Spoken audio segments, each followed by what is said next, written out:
East Taipei affair, so we are guaranteed to have a very, very happy house when this one is done and dusted, this race to 17. But I wonder which one of these two players is going to be smiling, Jerry. Well, they are awfully evenly matched. I kind of expect Kuo to jump out to an early lead, because in the past what we've seen from Wu is that when he makes mistakes, it's early in the match. But he's like a diesel engine. You know, it takes him a while to get warmed up, but once he gets warmed up, he can run all day. So I would expect him to come on midway through the match, overtake. Well, let's see if that's the way it works out. And it's Kuo. Wins the lag. That's won the lag, so he gets to break off first. And what a contrast physically these two fellas are. Here's the 27-year-old that looks like a teenager up against the teenager that looks like he's got a few miles on his clock. But he is indeed 27, this fella. The semi-finalist last year, Jerry, so he's no fluke that he's here. And he came through by beating Steve Davis, Liu Chun-Chuan, and then Roman Ubla in the last 16. Then Huang 11-7 and Rodney Morris 11-8. The story really in the knockout stages is he's always kept the other guy at arm's length. This guy has just bludgeoned his way to success. At 16 years old, not even physically fully developed yet, but he's got a break that rivals the best in the world already. And whatever happens here, Jerry, you just get the feeling that this has been a life-changing 9 days for this young man, who got through against his classmate in the last 64, then just rolled on and on and on, all the way through to the final. And your diesel analogy is a very good one. When this fella's got a bit of steam behind him, he really does look unstoppable. Kuo takes a quick look at the rack. Now, this man has not tasted a single defeat in this tournament. He came through the group stages undefeated, and of course undefeated in the rest of the tournament to get here. And that's a first in the modern era. Well, the wing ball's gone down, but the cue ball's been kicked by the two. Not an auspicious start. Take another look at his break.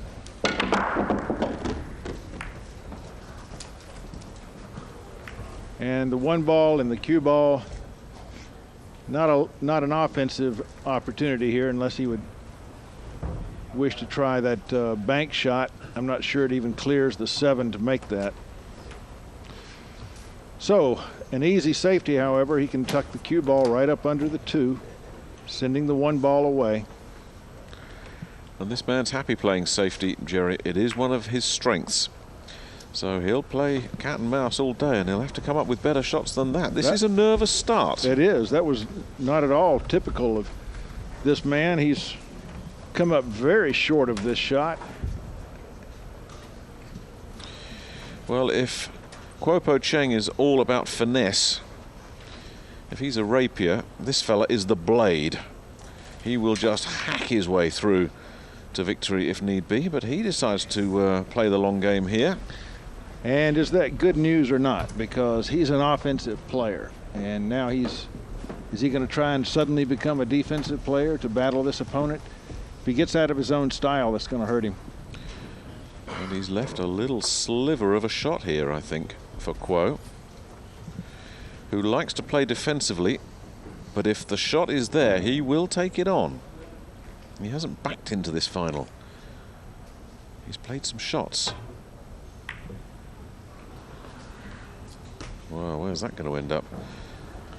Well, he got fortunate there. He nearly put that cue ball into the side pocket.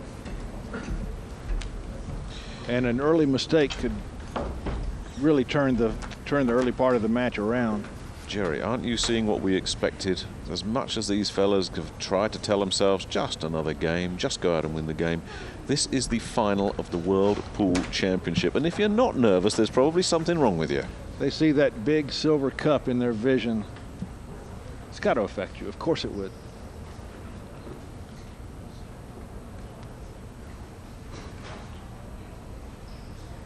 And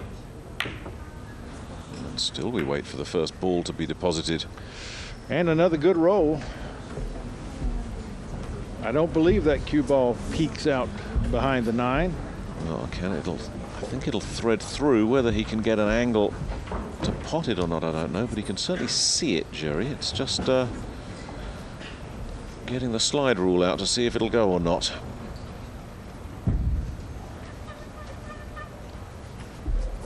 Well, if he can get through there, all he really needs is a bit of the right edge of that ball to put it away.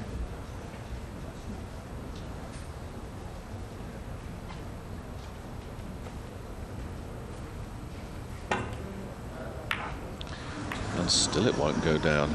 Well, it will this time. And he's really hurt himself with that shot because he's kicked that pink out of the way, so there's a clear shot on the blue 2 next. So that was a double disaster there for Kuo. He's opened the table right up. So Kuo blinks first. Now in this situation, Wu really needs to take advantage. When your opponent gives you the table, you have got to get through it. Well, looking at the table, Jerry, there is no reason why why Wu can't clear up from here.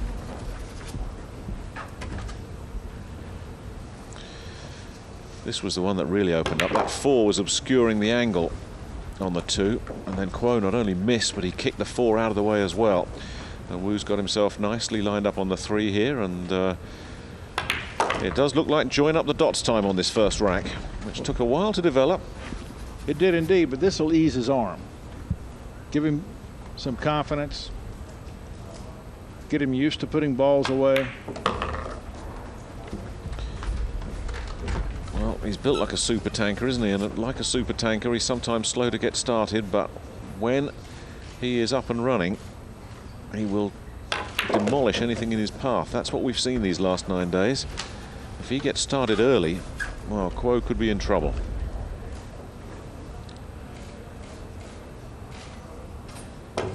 Riding the rails around the table puts him right out in line with the 8 ball. Well, Kuo will know he's played a bad first rack here, but he'll also know we're in for a long game. This is a race to 17. The little man just needs to settle down. Yeah, a lead of 5, 6, 7 racks can be overcome. But it's the young prodigy that has drawn first blood. In this race to 17, he's on his way. And this is a rack that Kuo would like to forget. I think this is the worst rack he's played in the whole 9 days. He did look a bit ill at ease in this first game, but he has time to settle down. He too needs a table to open up for him so he can just put some balls away. He's breathing a bit heavy there in the chair. He looks tight. This fella needs a real run at the balls just to settle himself down. It's the first time I've seen him look ill at ease throughout the entire tournament. This fella looks just the same as when he played his first group match 9 days ago. His mental balance for one so young is astonishing. But as our colleague Jim White said, when you're 16, I think you made this point as well, Jerry, you're a gunslinger. Nothing frightens you. The immortality of youth. Oh, I thought that white ball was going to go away. He doesn't have a clear shot at the 1, though. But that's that bludgeoning break that we've talked about. He just batters these balls into submission.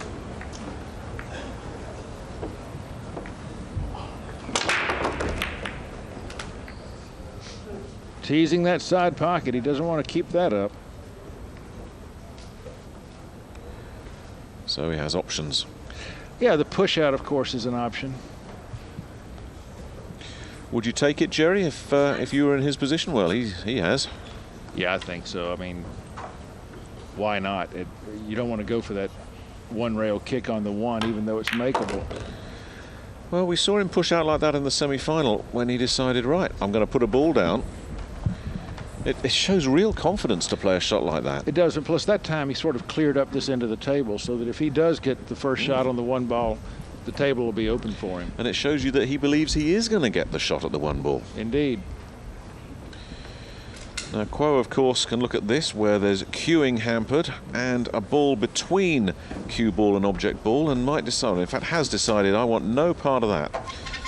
So, Wu has to come back to the table. He's got to do a long launch on this ball. That 9 ball is a ways away, and he's got to clear it. So, not such a great angle on the cue. He's not trying to pop it right up in the air. He wants to get some distance here.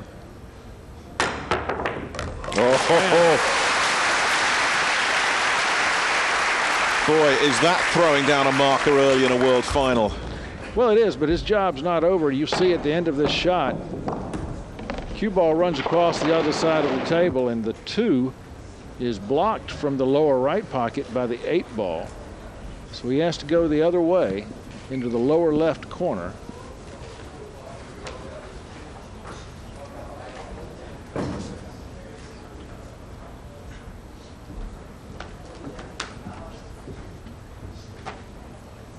It'll take a little time to aim this one up. It's no surprise he's an effective jumper. Chow Fong Pang has mentored so many of his compatriots. Right. You know, take a look at it. The ball he has to get to now next is right under his arm, so he's got to do some traveling here.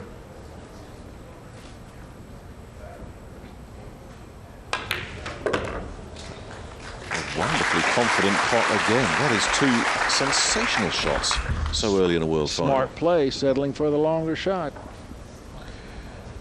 And if he can just nail this one, stay up at the top of the table, he'll have 2 racks in his bag. Yeah, if he puts this one down, he'll have done all the hard work and can cruise through the rest of these balls.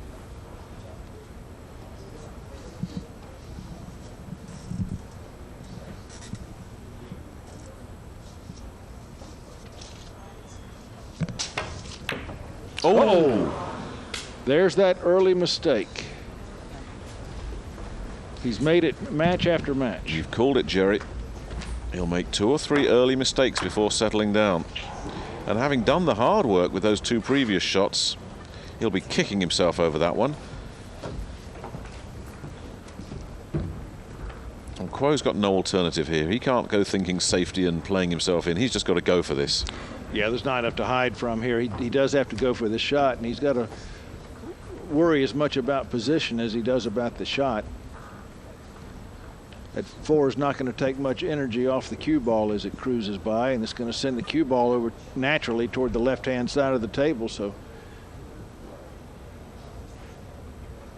he has to be able to control the path of that white ball. Wow. He got around that 7 ball. And he's made it. That's what I was worried about, was him colliding with that 7 ball and winding up stuck, and he just barely escaped that.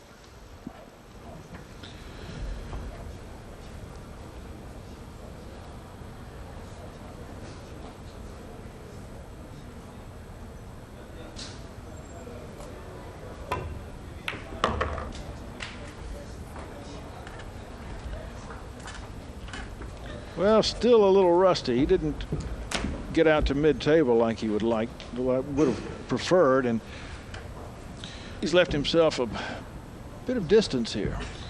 This is a lot longer, as you say, Jerry, than it needed to be. I think rust is the word, or maybe a bit tight. But there's nothing like getting that first rack on the board against your name just to settle you down. He also needs to hit this ball firmly enough that the cue ball doesn't come to rest on the rail.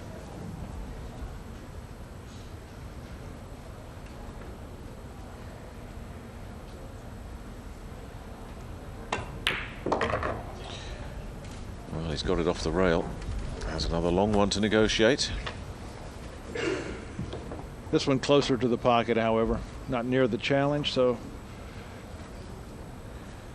make the ball, come back across the table for the 9, and capitalize on your opponent's error.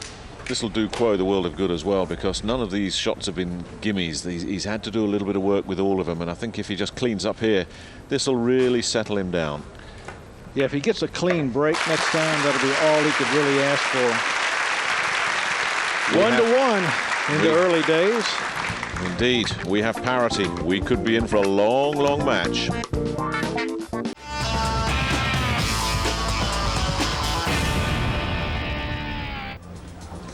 One apiece in this race to 17. You know, like in any sport, it's much easier to defend a lead than it is to come from behind, and both of these guys would love to get out to a 3 or 4 rack lead over the other one, because then they can play their tactics. They don't have to be as aggressive. Kuo's unlucky that the cue ball got a big kick. He had it stopped on a dime. And one of those balls, I think it may have been the blue, and there it is, came along and banged it out. Well, the blue made his life miserable in more ways than one. It's then come down and blocked the one's path to get off of that rail. So he has a decision here. How often do we see this, Jerry? The only problem on a break, the only cluster is the ball you're after. Look where everything else is. It's been match after match this week. It's just the weirdest thing. Any other ball, and you'd fancy him to take it, but not this one.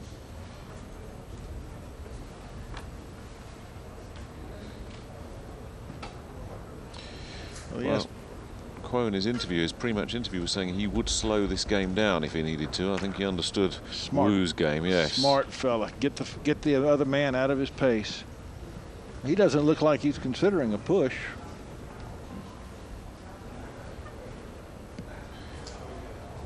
There are no rules about these sort of things, I know, Jerry, but it's unusual to see a guy push when you've got a clear shot like this. Well, yeah, if he can get safe off of it. But this is not an easy shot. And he's... looks like he's considering trying to draw off of the cue ball and come down and play the 8 ball.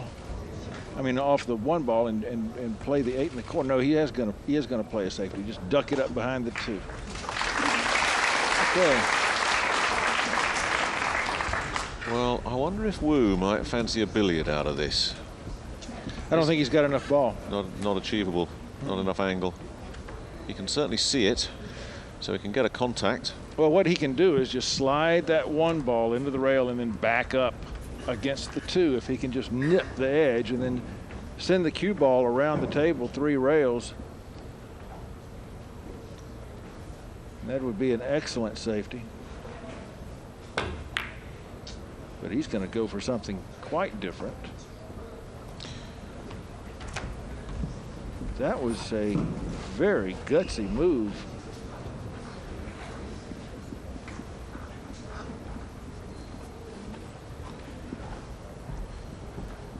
If he was playing to put that 1 ball behind the 3 after contacting the 2 ball, his experience vastly outstrips his years. Jerry, it seems like only a couple of months ago that Chow Fong Pang was winning his 2nd world title 5 years ago. Wu was watching it at home as an 11-year-old, dreaming that one day it might be him. Who would have thought that just 5 years later he'd be on the brink?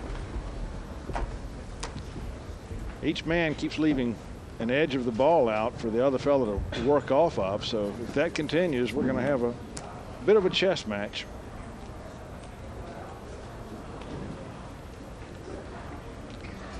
I think he's got more than an edge. He's got a few options out. If he can hit that ball full, he's got quite a few options. And with that 8 sitting invitingly over the pocket as well, all sorts of possibilities. Which one's he going to take? He likes aggression, but this time he plays it safe. He wants to duck in so he gets a full block. He doesn't want to leave the edge of that ball again, or he's going to get this same shot right back.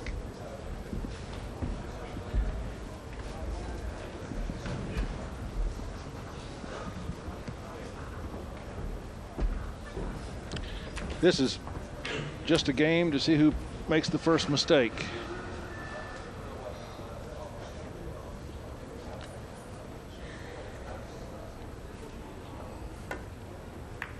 Yeah, he's trying to give Wu the same shot back again. And this time I think he'll be happy with the outcome. Well, he may, but if he's got a full ball block, remember how you said that 8 ball is lurking there? Yep. That makes the kick a bit easier. That pocket. Look at him working out the larger angles. Yeah, look at this. Could be the win or lose shot of this game.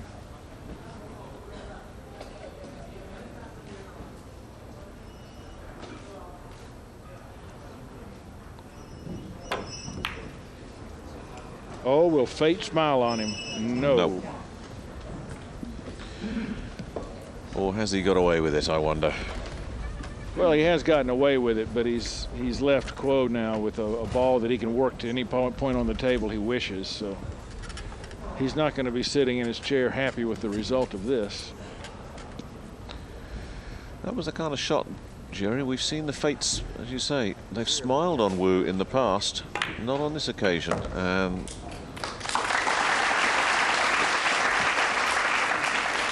Oh, he needs that to marry up, and oh no, he's got perfect. He's got a great shot now.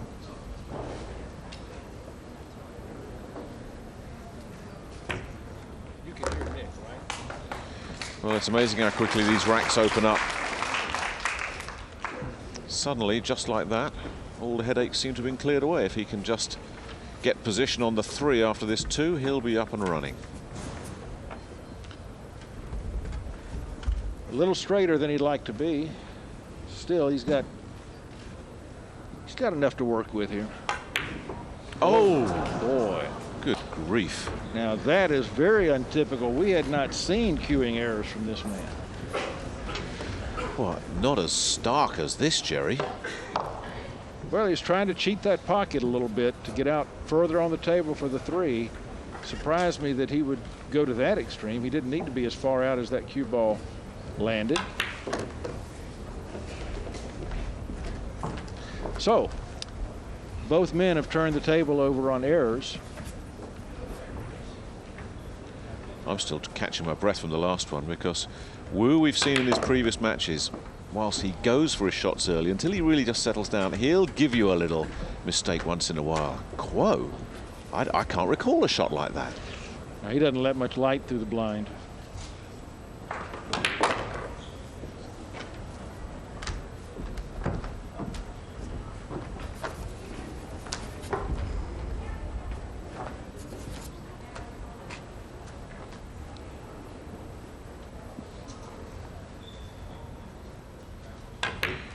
There is some atmosphere in this auditorium. Looking around, I don't see too many empty chairs, and I see a lot of engrossed fans. This is shaping up to be a good one, and it's shaping up for a Wu lead here off the error from Kuo.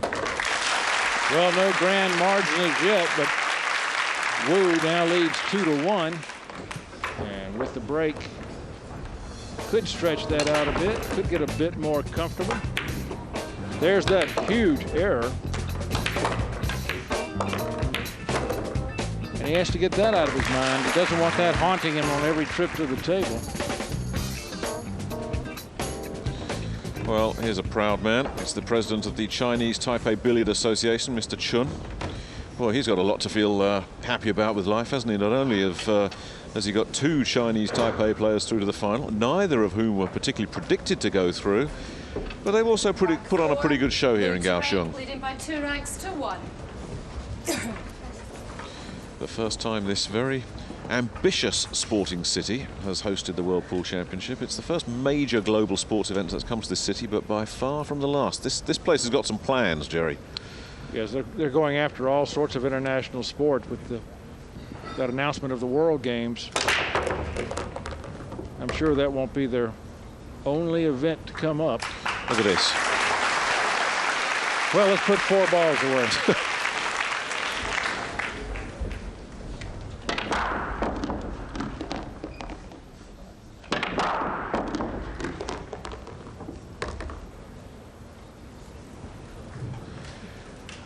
It is a phenomenal break. It's only going to get more phenomenal. And boy, doesn't a rack look easy when you put 4 balls down. It certainly does. He was a bit unfortunate to have 2 balls over near the rail.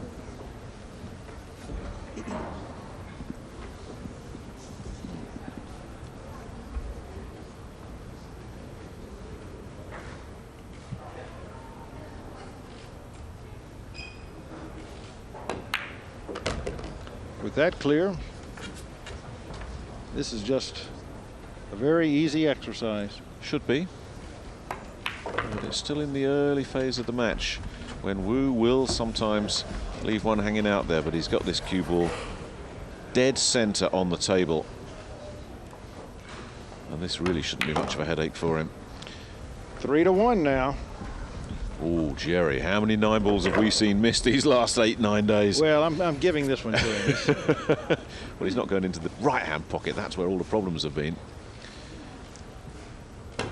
You were right. 3-1, and he's going to be breaking. Now, Kuo is going to start sweating here because he begins to see that margin widen out. He needs to get back to that table and close this gap quickly.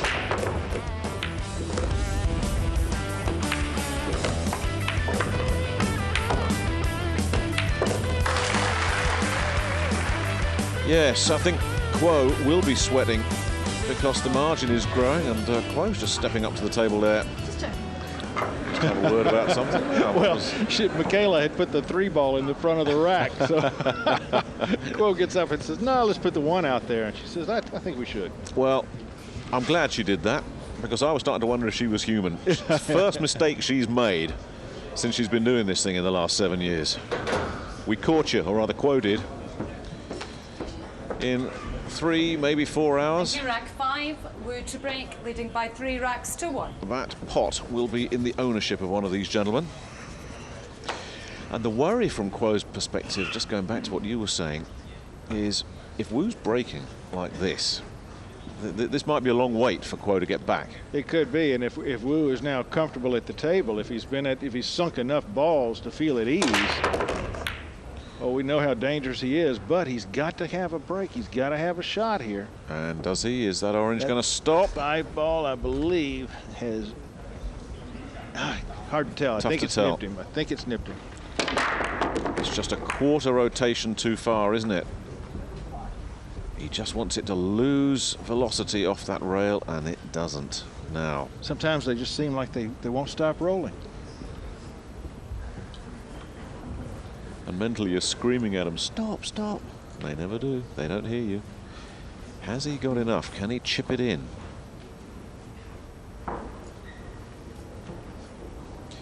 And the headache, of course, with that 5-ball is compounded by, now he's had to go for the push because it's also taking away the 3.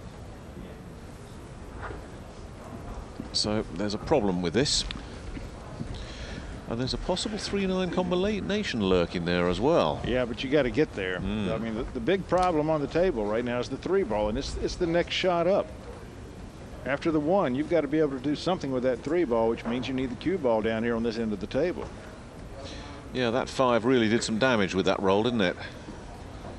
It stuffed Wu completely on the 1, and it's made life very hard for whoever gets the 1 to get to the 3. Now, I wonder what Kuo will do here. He doesn't have to take this shot, remember. He could throw it back.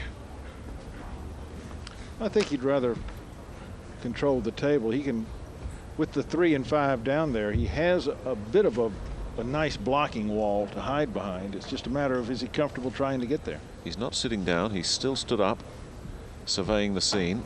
And here he comes.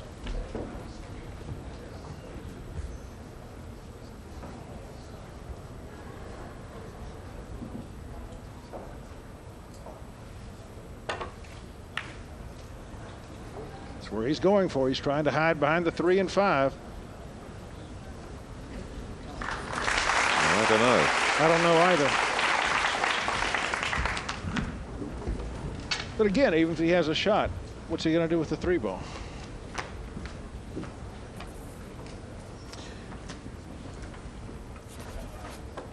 He's pointed to a place on the rail that he'd like to send the 1-ball. I'd like to have the 1-ball come back off and hide behind the 4.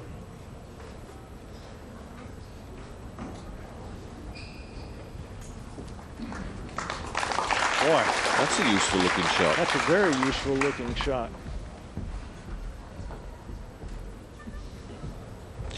This was the phase of the game, Jerry, that we really thought if it gets tactical and cagey, that's playing into Kuo's hand. That's his strategy, but Wu's matching him step for step here. He is so far. We thought if it was going to be a potting fest, the younger man would have the edge.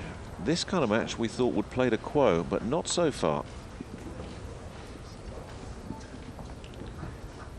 Well, that would be a huge psychological brick through the window to come back and outplay the man at his specialty of defense.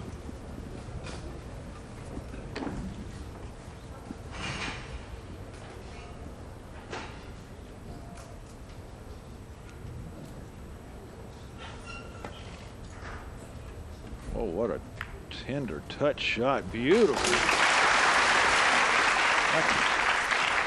You got to admire that. Yes, there was a little wry acknowledgement there, I think, from Wu.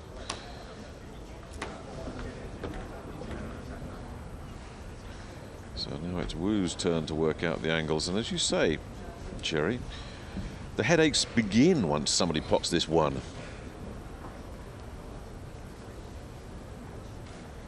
He has got to hit this ball fairly full. He doesn't want to skin off the back of it and scratch.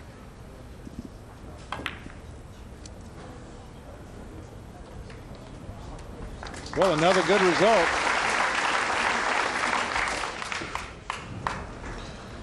Yes, so now once again, Kuo's got the headaches.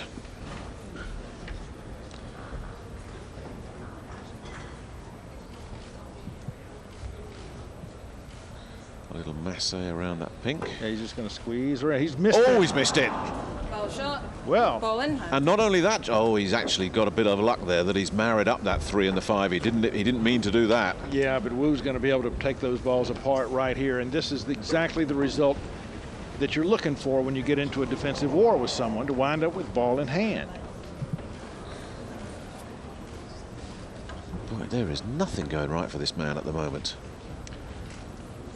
It's really early, Jerry. We got to keep getting some perspective on this, that 3-1 or even 4-1 is no means the end of this story, but I don't like what I'm seeing from Kuo so far. Right from his first shot, you remember, he looked tight. He did.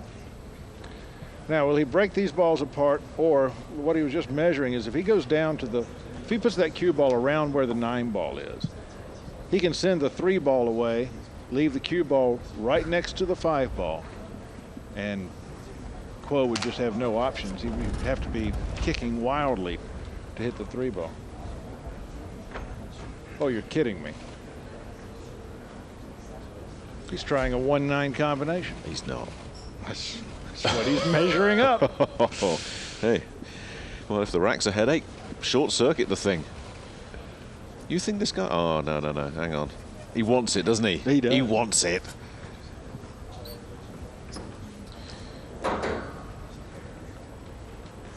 Well, this is a big shot. This is a big shot.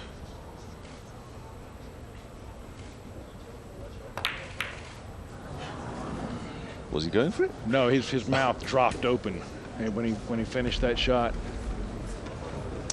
Well, here is Wu's grandmother, and I'll tell you something about this 16-year-old young man and the kind of person he is. He says if he wins this $75,000 first prize, he's buying a flat for his grandmother, an apartment. That's class at that age. Indeed it is. Classy fella. And such is our language problem, Jerry. You and I can't get beyond thank you in Mandarin, and I'm afraid Wu's English isn't much better than our Mandarin, but we can't talk to him, but our Mandarin-speaking colleagues say, for one so young, he's remarkably articulate. And he's going to have to be pretty articulate on the table now, because he's in a big hole here. Very cleverly played this by Kuo. This table just keeps getting tougher. I don't know how this rack's ever going to end. It's a mess. Now we've got 2 partnerships going on.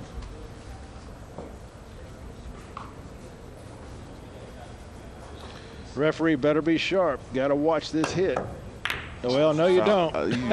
And look, it opened the whole table up. And look where he's left the 9. Oh, yes. So that's blown himself up as far as this rack's concerned, and what looked like a rack that would be here forever is suddenly 1 shot away. With ball in hand, we have to say Wu made a big mistake going for that 1-9 combination when there were other options available to him. Well, Wu's just taking 2 shots instead of 1, which is the smart way of doing this. And he's done it. So the first 5 racks down it's still Wu in front. And when we return, your commentators will be Jim Weich and Bob Guerrero.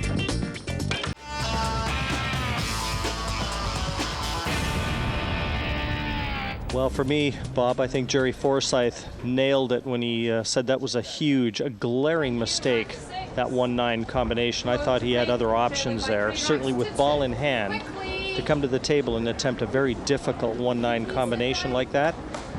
Reeks of inexperience. Yeah, I guess we're just reminded of Wu Jiaqing's youth there, and there's an 11-year gap in experience between these players. So, yeah, the reason that play hasn't started, just people filtering in. I mean, you can see there aren't many empty seats here, and Michaela Tab, our head referee, just wants to allow everyone to get settled in and not to disturb the players. But Wu had that one by the scruff of the neck and turned it right back over, and he would have stamped his authority on this one had he taken a 4-1 lead. But as it is, the little monster comes to the table. 3-2 in arrears, and with a chance to get back on level terms. this match still searching for its groove, for a rhythm for either player. It's been stop and start stuff. We've only had one break and run out in this match, and looks like we might be seeing another one here because Kuo has excellent position on the yellow one, and the balls are spread out quite nicely. Yeah, it has been patchy, but he's not going to get a better chance than the one that appears right now. Doesn't have to do a lot of work with the cue ball, everything in the open. And there you see Kuo's girlfriend, who I hear is celebrating her birthday today, so Kuo Po-Cheng wants to give her a nice birthday present. But first he's gonna have to take down this yellow one.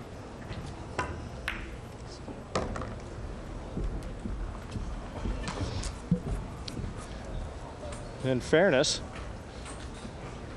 this might be the toughest shot he looks at. Everything just perched and waiting for Kuo here. You can see he's just off ideal angle, and this is where you've got to guard. It's the easy ones that can be so destructive mentally. There you go. It's the easy ones that can kill you. And from what I've seen in the first 5 racks of this match, this man is yet to settle in. But just being off angle there, Bob, had he been straight on that, where he'd have been able to draw back to the center of the table without trying to pinch that corner pocket, well, what could have been? That is the 4th unforced error by Kuo Po-Cheng if you include the 2 misses on the yellow one. And what a huge turning point this might be.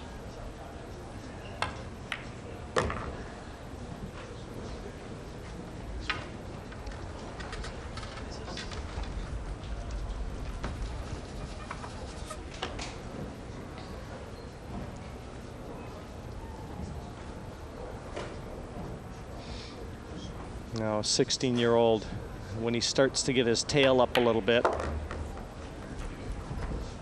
might be a little difficult to catch. And if he starts to feel like he can get away with mistakes, he's going to find another gear. Needs to hit this shot with the right speed. Take that white up near the middle of the table.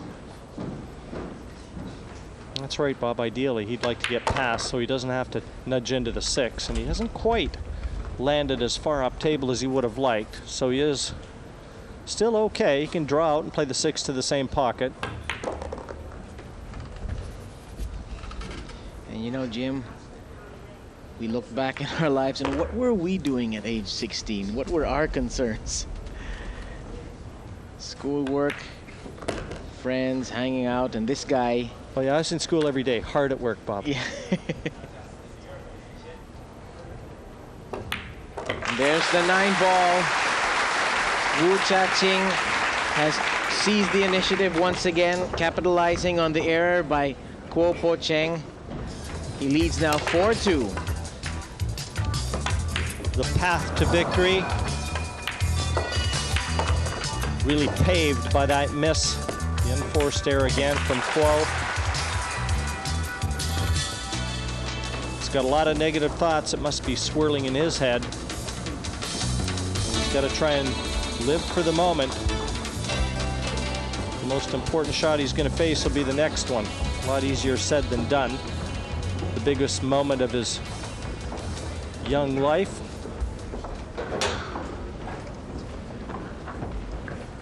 And that would be his grandmother, I'm sure, sitting very near her grandson, offering encouragement whenever possible. Wonder if she plays. Well,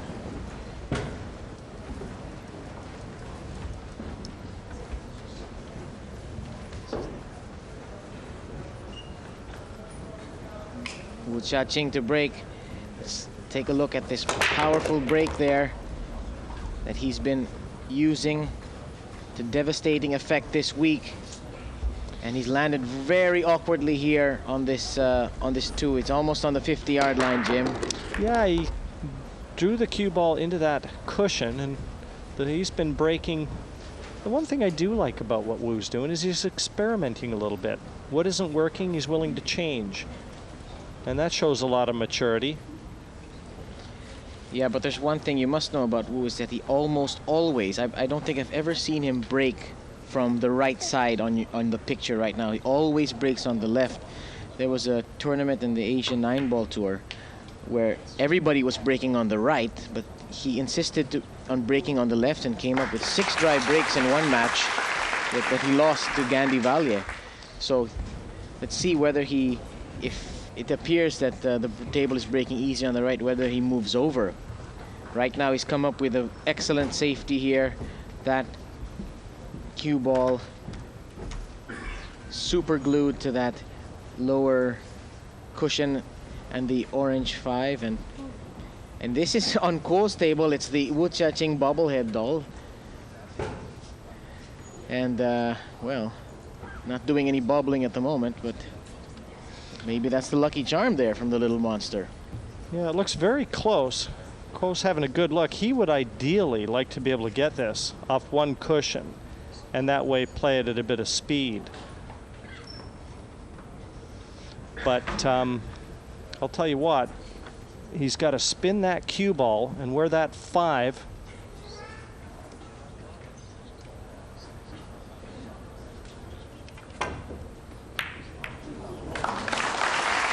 That's a good hit by Kuo, but has he left the blue into the side pocket?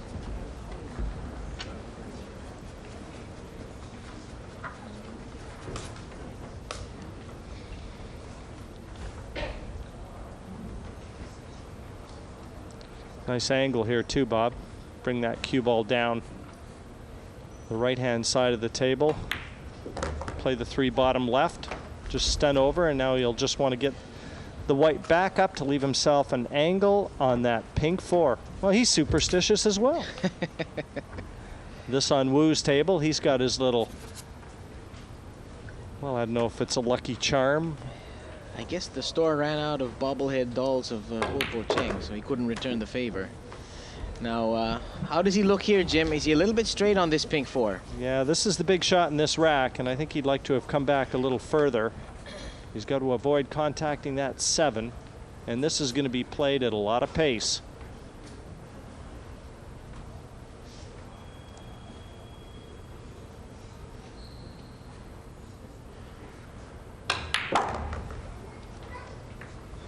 And that's about all he could hope for there.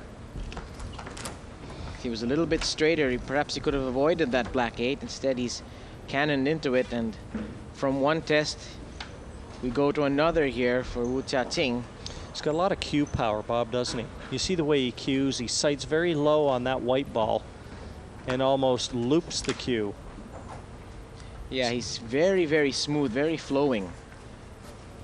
You see, especially, it's noticeable on his break. We'll see if we pick that up. He almost runs that Q-tip right along the cloth as he sights to break.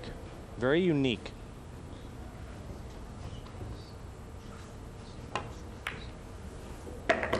Great shot there. He's retrieved it and got a nice touch on the 7. Offers his hand to apologize to Kuo, but totally unnecessary. That was a great 5 and fully deserving of position.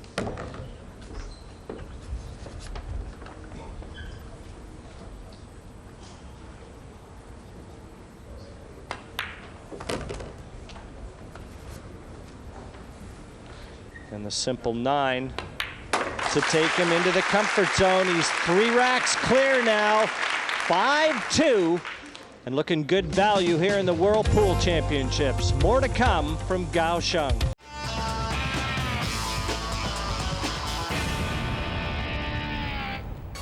Bringing you action from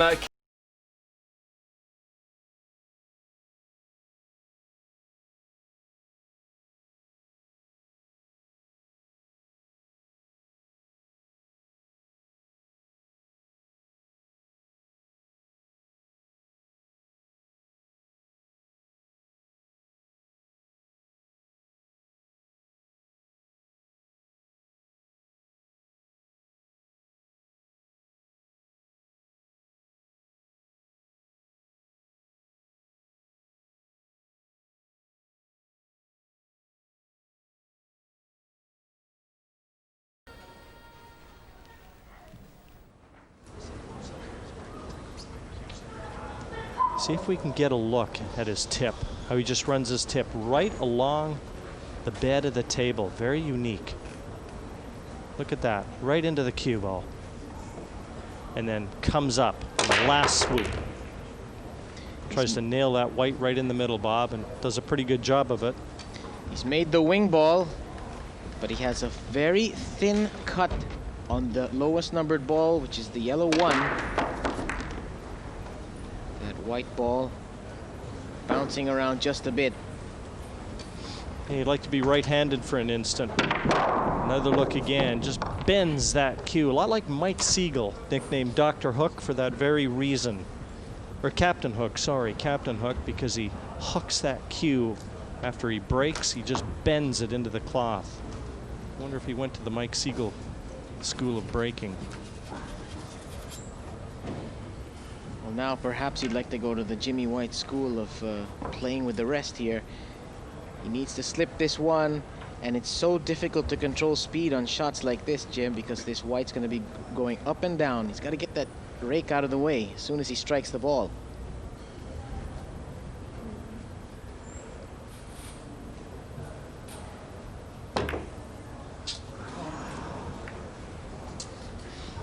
Well, you can't blame him for that. That was had a high degree of difficulty, and he's lucky that he's not left a shot. Just didn't look steady on this. He overcut it, so if there's such a thing as a good miss, you just saw it. But again, that was an opportunity that I think Wu felt that he should capitalize on. Bob, you mentioned earlier there's really been no flow to this match as such. It just seems like neither one of these players, as capable as they are, have hit stride yet. Yes, and the balls aren't exactly cooperating either. Well, Kuo had a great chance the rack before last where he missed the easy 2. That was probably the best look after a break that we've seen.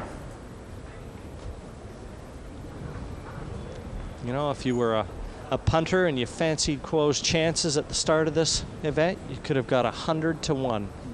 Wouldn't mind sitting on 100 to 1 right now and having him in there with the local bookmaker. And by contrast, if you like the 16-year-old phenom, you could have nailed 80 to 1 on Wu. Again, pretty nice prices if you fancied a flutter.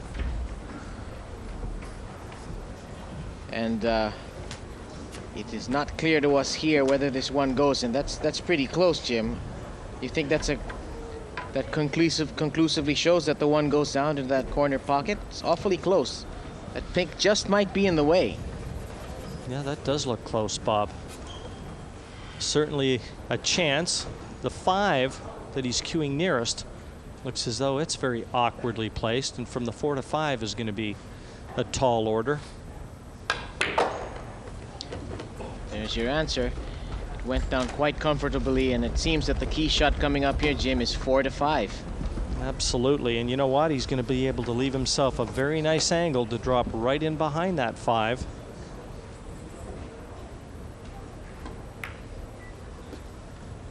And again, difficult to tell whether or not it goes into the top right corners we look. If not, he's going to want to try and get that white off the two cushions and drop right onto the 5 to the bottom left corner as we look. Oh, it goes. It goes top right. He's all right. Wide open. And although it's still early in this race to 17, already, especially if Wu runs out here, we can say the momentum will be on the side of the youngster.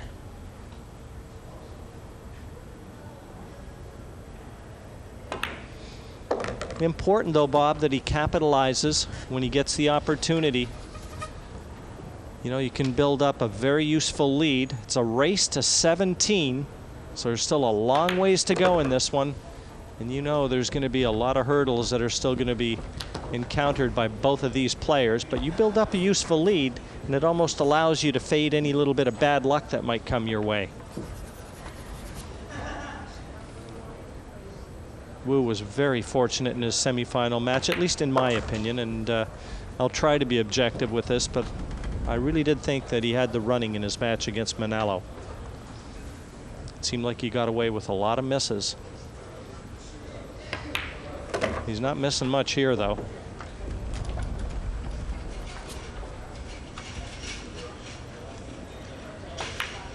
The 9 ball has been deposited and Wu Jiaqing takes his 3rd rack, and Grandma is quite chuffed at the moment.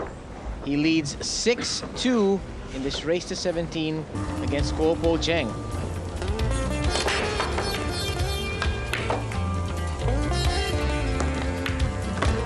Controlled the white very nicely in this finish. He was never in trouble. The ball that looked dodgy was the 5, and played from the 4 to the 5 very well. He's starting to assert his dominance in this. Came into this match as slight favorite, but Kuo, with all the experience on the right, Leading by 6 racks to 2. at 6-2, he's got a lot to do to get back into this one, and only time will tell whether or not the 16-year-old is going to allow him that opportunity.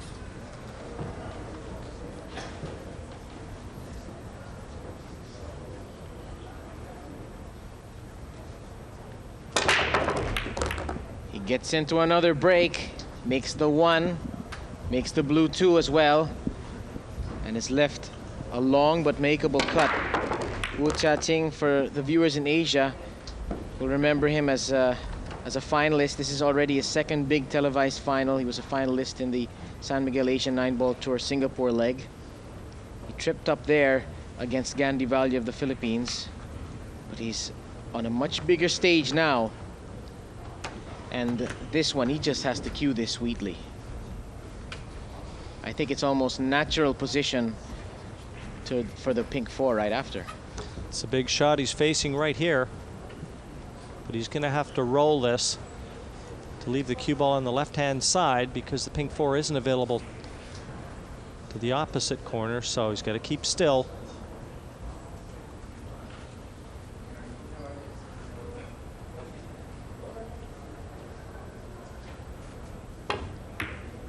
Yeah, those are always shots that can be missed when you know that it's a shot that could lay the foundation for a victory in a rack. It's got all the pressure of a winner on it.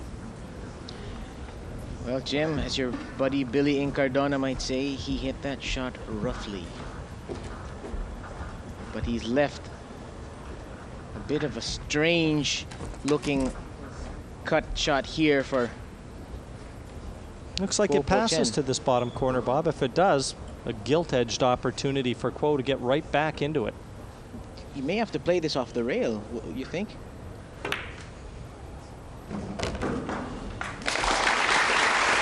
well played. I guess, you know, a lot has been said about how tough these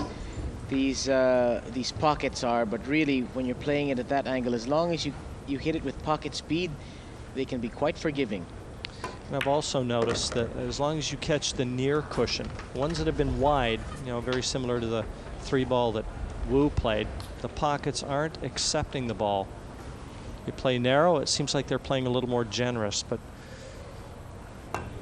under these conditions and the finals of the World Championship, they probably look like mouse's ear holes to both these players.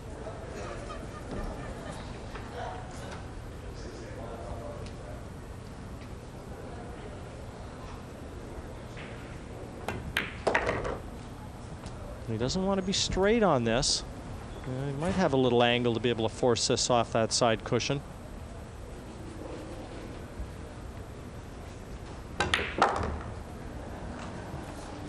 Doesn't want to be straight on the black 8 either, but I think he's just about okay.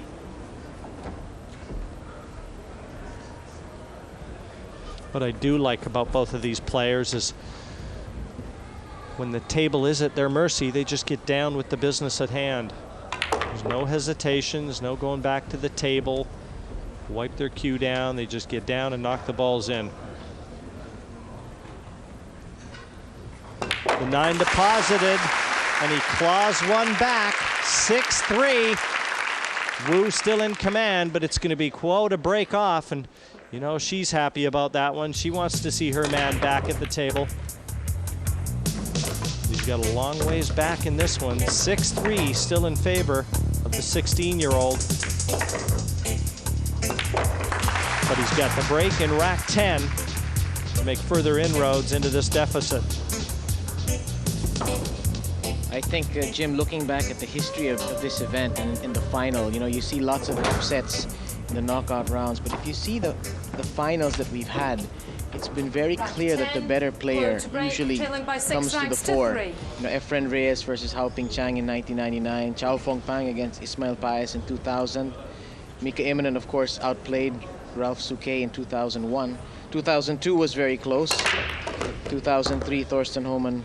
You know, I think that's the beauty of this tournament, where you have this nice, meaty, long race in the end. So you can make it to the final if you're, you know, not an elite player, but it's going to be very hard to go all the way. Well, fascinating for me, Bob, just to expand on what you're saying, is Kuo is yet to taste defeat in this event. He was 7 for 7 in the round robin stages. And if he goes through and wins the tournament, that'll be a first in the modern era. Mind you, if Wu wins the event, he'll eclipse Thorsten Homan as the youngest ever world champion. Thorsten won the event 2 years ago when it was played in Cardiff, 23 years of age. So he doesn't just eclipse it by a little margin. Oh, another unforced error. That was a very thin reverse cut into a blind pocket, but the blue stays out. And again, he's very fortunate here. The black 8 is his savior. You know something, Bob? It was the 2 that he missed earlier. And I think he'd like to take that 2 ball out and toss it out of the arena. He's got some options here. He could jump, he could masse, he could even kick at this from the left side, rail. And I think that may be what he's looking at there. Wu, of course, a spectacular jumper of the ball, but I don't know if he's going to opt for a jump here. Now, Bob, would either of these be local? I know we were talking earlier, and you mentioned that that Wu was from Taipei County, I think you said. I was just wondering if either one of them could benefit from having the crowd right behind them. And the mistake from Wu, he just tried to flick that 2 off that top cushion. Wasn't easy, didn't have a lot of room. Don't you think that the kick off the side rail was perhaps a bit easier? I thought he was going to go the side cushion, but... And the problem right now for Kuo comes in the position of that brown 7. That's the problem. He can open it up here. No, he decided not to. It must be available to this same corner. Otherwise, he could have feathered it into the open there. So this is the big shot here. He's got to get back around there. It's wide open. He's got to get back over that side. Just a little short of ideal position, Bob, just to make life awkward. Looks like he'll be able to take the 8 into the side pocket, though. And this is going to help Kuo grow in confidence. The miss 2 went unpunished.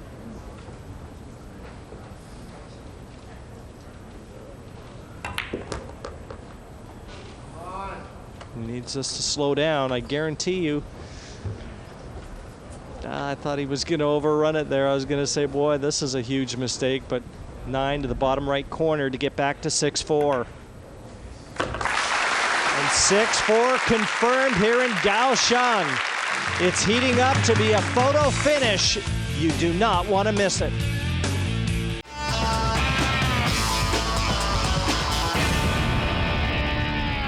So the big break of both players will be important. Let's head back to our commentary team. Got a ball down at the break, and obviously that cheers is because Kuo's got a good shot at the 1. Yes, he has. He has awkward cueing on that 1 ball. But should he not want to try and force the issue here and just perhaps stun the 1 ball in, leave the cue ball a long distance away, there is the option of the 2-9 combination. Depends how he's cueing, how he feels. If he could draw it back, it would be ideal. And now he may well have lined up perfectly the 2-9 combination. Perhaps just a bit too far there, Anthony. It's still perhaps worth the risk, isn't it? He could send that cue ball back down the table between the 5 and the 3 in trying this combination, or play the safety. So trying to play sort of a two-way shot, but right now he's not comfortable. He's really not found his groove here, Steven, so I think this may be the better decision. Well, everybody in their pursuit of winning this World Championship at some stage has had a crisis point. And Kuo's has come in the final, really. A very tentative start. Perhaps up against the younger player makes the difference. There's not many players that Kuo is playing that look younger than him, even if they are or not. But every time you play a safety shot and you have to present your opponent back at the table, there is always the chance that the guy gets away with it, even if, you know, he doesn't make a ball. And so, you know, Wu's had to have a lash at that. You know, he doesn't really know where they're going to end up. And he's got out relatively safe, but for the jump shot. Right now, Steve, we all know Kuo Po-Cheng has yet to lose a match here in this championships. Would you say he's maybe a bit wary that the law of averages catches up with him at this stage? Well, I think, you know, he's one match off glory, and a great shot there. That's quality control there, great knowledge. Didn't lash out at that one himself. He hit it smooth pace and could be considered a little unfortunate not to be better positioned on the 3. You know, perhaps he's just not clincher's disease so much as just he's so desperate to win that he's just frozen a fraction in the headlights. But with it being such a long race, he has a chance to recover and start to play his own game later on.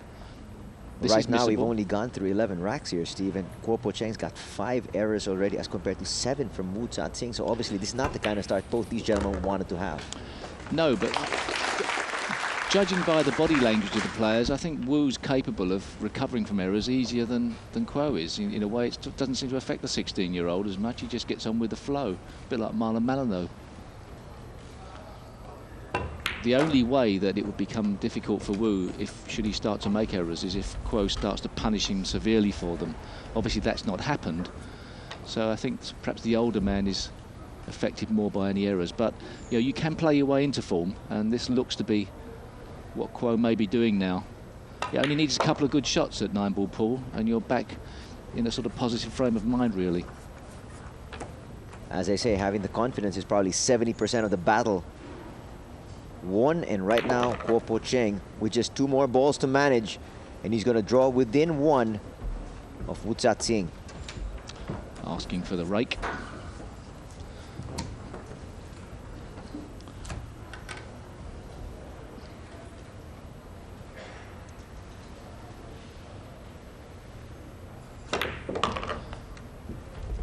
Nicely played across for the 9. taking out of the equation any possibility of scratching in the center pocket. And he's only one rack behind now. The 9 does find gravity, and we find Kuo Po-Cheng just one back from Wu Tsing. Kuo Po-Cheng has gotten the last 3 racks and trying to take momentum here. As you see the summary of that last rack. Almost a capacity crowd we have inside here. The report we have is there are about 540 people inside, and total capacity is about 560, so hardly any seats inside here. But everybody out there has the best seat in the house, of course, watching it here on ESPN. Thank you, rack 12. Kuo to break, trailing by 6 ranks to 5. There you hear Michaela Tab just mentioning the tally we have right now. Kuo Po-Cheng trying to tie things up here, Steve. Yes, and he chose the right option in that last rack of playing the safety shot. He got the reward. Cue ball gets kicked around the table, as does the 1, and he has no obvious shot on the 1 unless he plays the potentially risky bank shot. Tremendously powerful, accurate break off. Look at the control on that cue ball. Okay, it span away a bit and got kicked by the 8, but generally you've got to believe how hard that is to do. I mean, to hit the ball as hard as that with anything like centre ball striking is an art form within the game. Right now with 3 balls down, a bit unfortunate for him not to have a really decent shot to pocket this. As you mentioned, he can go for the bank, but the question is he comfortable with it right now at this point in the match? I think it's a difficult bank. When he loses control of the cue ball, no guarantee to get safe at the same time. So I do think there'll be some type of safety played here, and he has very good options of playing safe here. Of course, when you're playing safe in this situation, it's not so much that you think you're going to get your opponent to miss, because probably the guy will be able to hit the ball after the safety. It's whether you can get him to hit the ball and then stick you up a chance. Otherwise, try to open up the table a little bit for you. Yes, so you can hide the 1 ball behind the 5 and the green 6 and send the cue ball back down to this end of the table, or you can try to go across, dump the 1 ball on the other side of the table and play the snooker behind the 3 of the balls, which may be what he tries to do here. And that's okay. Maybe leaving a jump escape for Wu. Should Wu play the jump shot, he could jump escape over the side of the 5 and the green 6 and bring that cue ball back behind the blue 2. And I think that's probably what he'll play here. This has a very good chance of working out safe for Wu. Just getting the squeaky chalk out there. It's a very important part of the equation. Well, both these players have been very adept at jumping all throughout this tournament. In fact, a lot of the Chinese Taipei players, a lot of the Asian players. Don't tell me about the jump shot and Kuo. I don't want to know. That was one of the shots that... Shh. Be quiet. I don't want to talk about it. It was a great shot. It was a fantastic shot. Thanks. I'm sorry. So, I don't think he's playing to pot this. Oh, he's hit that by quite a way. Will he get lucky? No. That was about at least half a ball out. So, by his standards, it would be a poor effort. And that's why he's shaking his head right now. He trots back to his seat, and he knows he may be there for quite a while.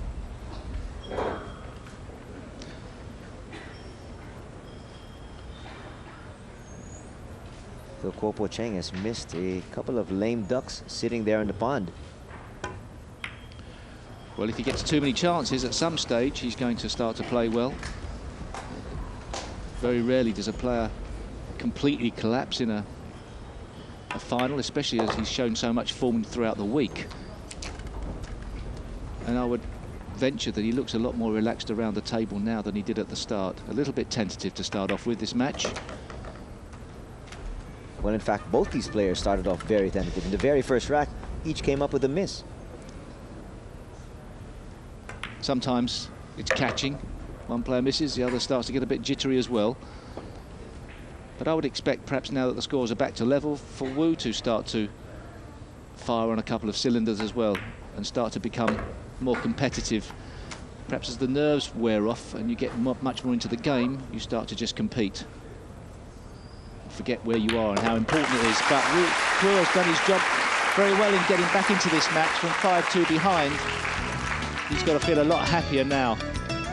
Definitely. We're tied at 6 racks apiece. You're watching the 2005 Kaohsiung World Pool Championships.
Thank you very much, Alan. Anthony Suntai here together with Steve Davis. And Po-Cheng has gotten 4 straight racks, but you get that funny feeling that the momentum hasn't really swung over to his side. No, it's very hard to start to predict the flow of a game of 9-ball. I find it much more difficult watching this game. You know, you start to sort of, as a commentator, say, you know, this guy's getting the upper hand, and it only takes one thing to happen, and that's vanished. Unlike a snooker match, where one guy looks very much in stroke, and even if the other guy gets given a few chances, he can't do much with them. He's just completely out of sorts. Different type of game, this. It does rely on the balls going kindly or unkindly for a player, for him to keep sitting in his chair or be at the table all the time. Right now, unkindly position of the balls here, as far as Po-Cheng is concerned, he's forced to push out. Yes, although we are deep into this tournament, I'm sure first-time viewers will be interested in this shot.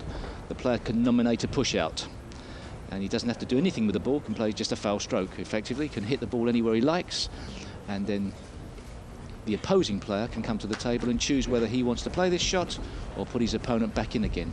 And it happens after the first break-off, regardless of what has happened, doesn't it, Anthony? Yes, it does, and right now, it doesn't seem like Wu Jiaqing wants to have anything to do with this problem and says, Kuo, solve it. No, I agree with him as well. Very difficult to play a quality safety shot from this position. He's got to avoid any type of double kiss. He'll probably send the 1-ball up the table past the middle pocket towards the brown 7, try and hide behind the red 3. He may have called it a bit thin. Has he got the snooker behind the 2? Oh, yes. Yes, he has, and he almost pocketed that. And if he did, he would have been in pretty good position because he had a shot on the 2 as well. Yes, he would have done. I don't think he played this. He couldn't possibly have played to try and bank this in the side. I mean, this would have been an outrageous piece of inspiration. The only thing he's left is the long up and down the table with a possibility of knocking the 1 in. Would he hit this firm or controlled? He's hit it firm, and you've got to believe that he could have got lucky there. And maybe, just maybe, if this was 2004, maybe one of those balls might have gone down. Remember, this year we have tightened up those pockets. Well, that 1 hit the point. It looked like the 5 had a chance as well. But Wu will be very relieved to see where the 1-ball finished up. Let's have a look at his face as the balls whiz around the table. Not too much emotion there. Of course, it would be pretty simple if there wasn't pressure on this shot to play with right-hand spin, catch the cushion just before catching the 1-ball with the right-hand spin that speeds the ball up in the direction of the 1-ball and effectively flicks the 1-ball into the pocket. That is very much a chance. Whether he can play position at the same time is the clue to whether he plays safe or goes for this shot. Once again, we'll see how comfortable he is. He has not really felt comfortable all throughout this match. He has not yet got into that comfort zone, into that groove, if you want to call it that. So he opts to play safe once again. The discretion a player shows throughout a match is a very important part of 9-ball pool. Getting that balance right of negative and positive play, or containing and positive play, whichever you like to call it. But also when you do go for the throat in a rack, as he could have gone for that 1 ball, you have to guarantee from then on that you are on the ball. There's no point in risking a shot if you're going to end up nowhere positionally. So I think that's probably why he played that shot. And once again asking the very big question of Wu. Can't jump this one. A 1-cushion escape. Chances are for this one, I think, Kuo will be left with a shot even if he hits it. But I guess, Steve, you know, that really shows the level of maturity that Kuo Po-Cheng has in his approach to the game. Right now, things maybe not have opened up yet because there is no clear path for the 1 into that other pocket because you have the 5 ball there, but can he actually cut it? He can certainly cut this back, but once again, can he get on the 2? And that's the problem. If he can't get on the 2, if he can't guarantee a good positional shot, does he play safe? I think he's going for the cut here. He's not happy though, is he? I mean, No, he's not. Problem rack so far. He's double and triple clutching, and when he does that, in fact, both of these players have actually done that quite a while here already. It just goes to show you that they have really not eased up. Well, we can't take away the importance of being world champion, especially amongst 2 local players. The kudos involved. The crowd seemed to be very appreciative of both of these players. I sensed that the hearts of the players were of the crowd were with Wu. Certainly the way he's got through to this final. Be interesting to know on a local basis which player was the favourite amongst, you know, I'm not saying the bookmakers, whether they have bookmakers, but you know how it was viewed as a gamble. Well, you know, the pulse outside, when we were talking to a lot of the fans filling in here, it was really half. It was really split right down the middle. A lot of them wanted the youngster, and a lot of them wanted Kuo Po-Cheng because they felt that the youngster, because he's only 16 years old, may have more chances to actually get to this big stage than Kuo Po-Cheng. But of course, you know, having that's what said they wanted. What would the bookmakers have laid it at? I think Kuo was the favourite in Europe. I think slightly. Perhaps just by experience, but this left-handed Wu is very, very talented. Here's a big, big shot. He's got to make this and draw the cue ball back a long way.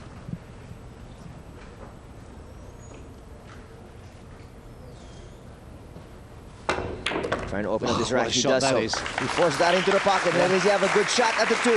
Yes, he does. And at this stage of the match, with both these players tied at 6 racks apiece, well, something's really got to give. Talking of talent,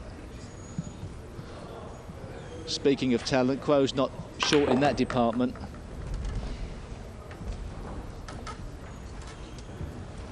And that's very well played as well. I mean, he's made this run out look very simple. And now everything should be elementary. Well, actually, just picking up on that point that we were talking about earlier, they were saying that Wu should have more chances to actually get back here to the finals. Even having said that, with the level of competition nowadays, you could actually come back here for the next 20 years and never get back to even just the final 2. No, it's a bit like trying to get 5 numbers up on the lottery. You know, it may never happen again. You may get all the way and just wait for that last number and think it could happen again. Well, there was the mistake. Goodness. A bit oh casual. My goodness, again. He did all the hard work and then a little bit offline with the positional shot and had to do a bit more with the cue ball. The swings in this game continue.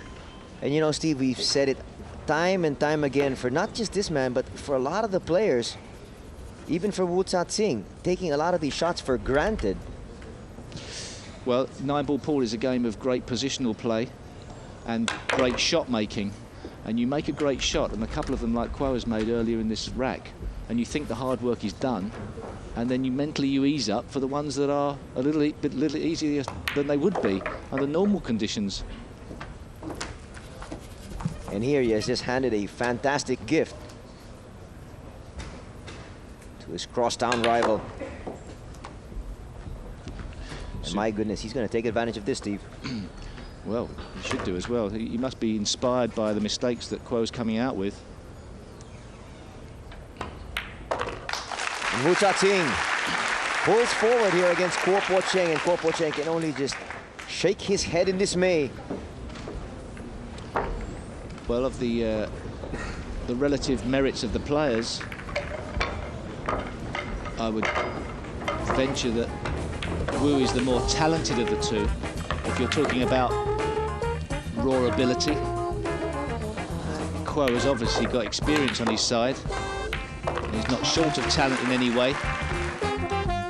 But is the story of this match going to be which player freezes the least when it gets down to the wire?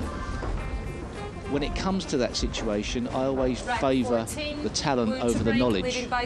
So if both players are a bit on the tight side, their arms just not flowing as well, I'd back Wu. Right now he's in the lead, leading 7-6 in this race to 17 battle. This is for the championship. This is for all the marbles. Wu Jiaqing back on the table with a break. Oh.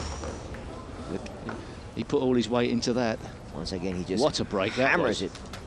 Monster of a break. Look at this. 3 balls down on the break, Stephen. Great position on the 2, and I think there is an alley. Look at the control on the cue ball there. Planted it right in the centre of the table. I hesitate to say it's a formality from here on in, but it's a formality from here on in.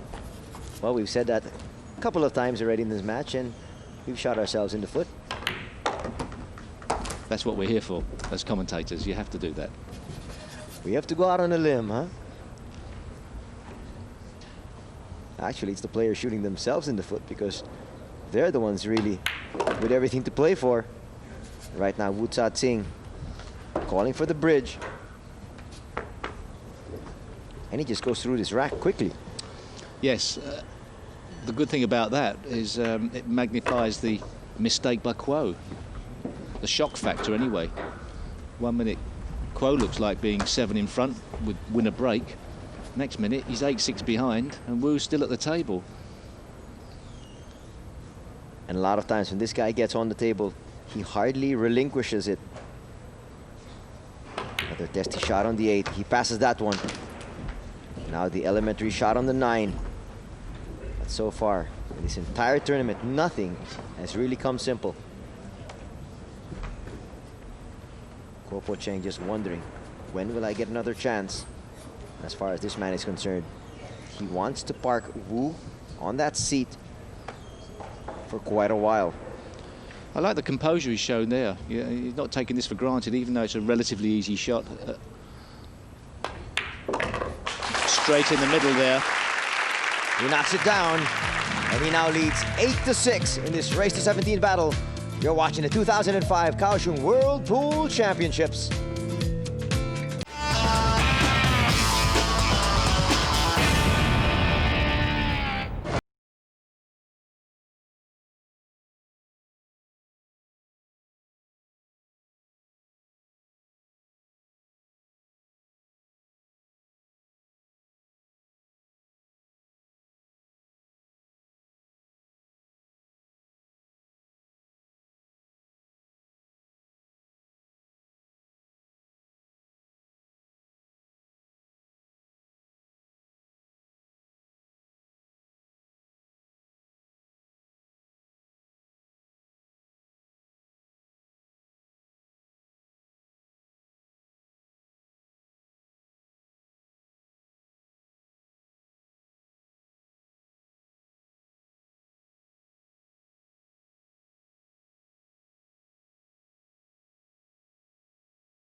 He gets his body all the way through, and he's not a small fella.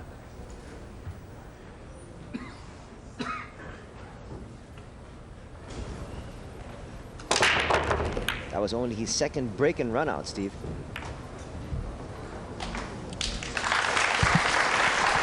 Well, here's his third.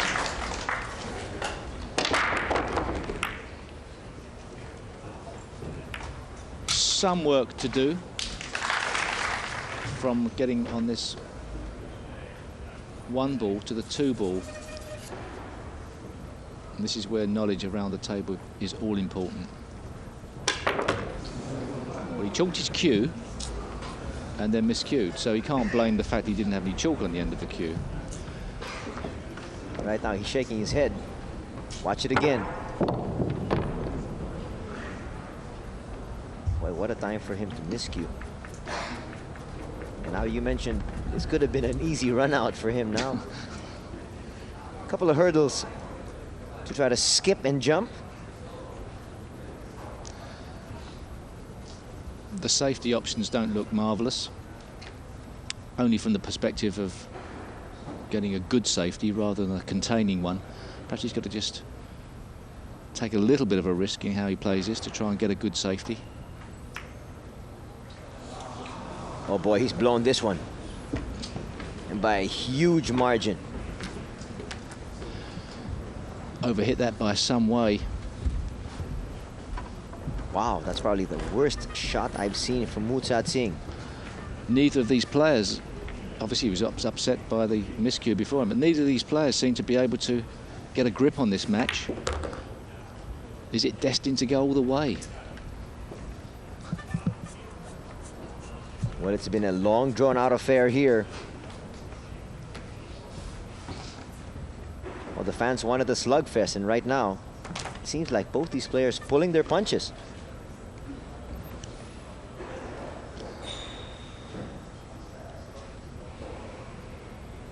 Shall we say another easy run out here, this time for Kuo?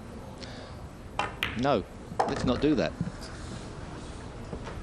Well, I think we're right to, because he just messed that up. He was trying to play a cannon onto the 7 ball. Just underhit it slightly. And now has a very tricky 4 pot with no guarantee to be on the 5. He probably will be on, but he's got to pot the ball first. And he has not been up to the task as of late. This time he does. Still some more work to be done.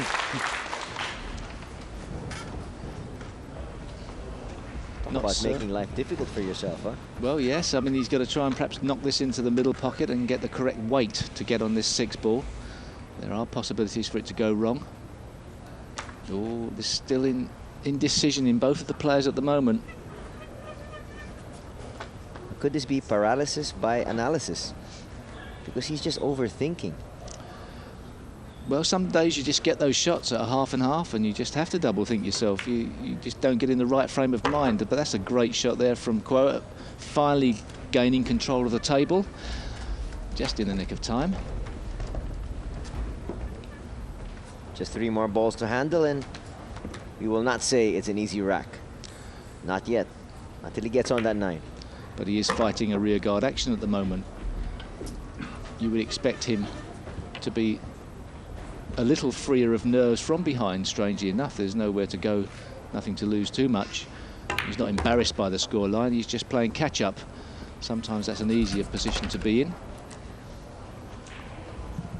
And now with just the 9 to deposit. Po-Cheng is just 1 back.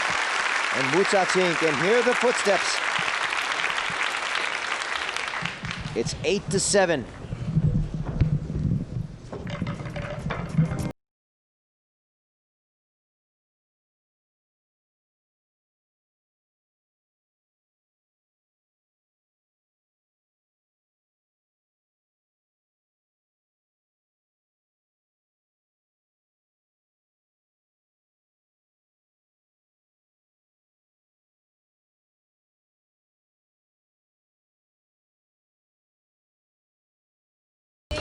Seven to 8. I thought there might be a little more of a gap at this point in the match. I can't get a handle on it, Jerry. you just keep thinking, okay, this fella's in and he's settled and he's got himself sorted out, and then something else goes wrong. They're like two fellas trying to start their cars on a damp day. You think you got it, and then it just cuts out again. That's a lot better from Kuo. He'll be very happy with that look. Yeah, he'd like to have 10 more breaks like this. That'll do, yeah. But first of all, a chance to establish parity. Well, he's got to be awfully precise with where he puts this cue ball now to get to the 2, because position from the 2 to the 3 is probably the most difficult task he'll face this rack.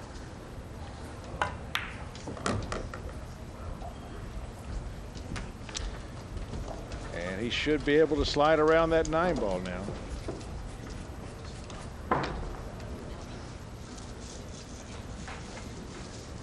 In fact, he can just draw off of this and go to the rail. Not even come close. How many racks, though, have we watched, Jerry, whilst we've been handing over to colleagues, where you think, well, this rack looks pretty straightforward, and then a booby trap pops up out of nowhere? There's been a lot of surprises.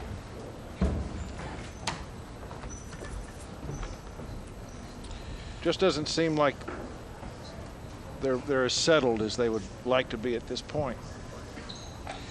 Yeah, the early racks, you could say, well, that's nerves. That was a nice shot. That's nerves. That's the big stage.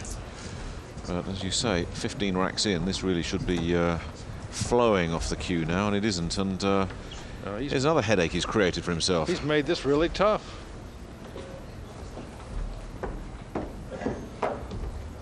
Didn't need to be anywhere near this 8. Well, plus he's on the wrong side of the 4. Cue ball is going to be moving away from the 5 ball. The orange ball on the left of your screen. The cue ball is going to be moving to the right of your screen. He's got to make a little trip around the table here off of a bridge shot. Well, let's see where this one ends up. Well, first you got to make it. Yeah, astonishing. And again, it's a self-inflicted wound. And he goes back to his chair muttering away. But he didn't need to be anywhere near this. No, he set himself up for the tragedy, and it bit him.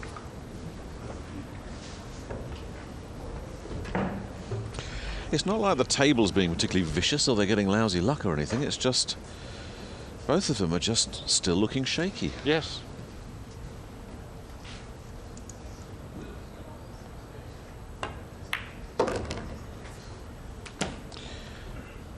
Oh no, Wu's okay. I thought he was going to get himself jammed up. Well, he has to make sure that 8 ball doesn't enter his life now.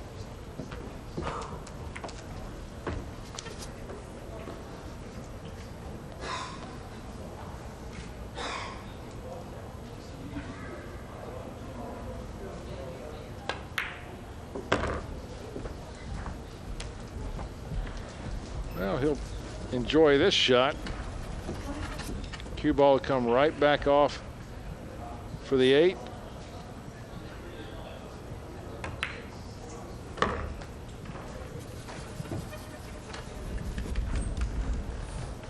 And once again, a capitalization off of a bad error that was just uncalled for. Yep.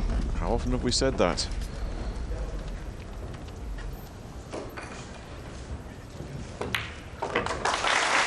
Wu taking advantage. Yep, he's back in front by 2, but we're still waiting for either of these two fellas to really take control.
advantage over Kuo at the moment.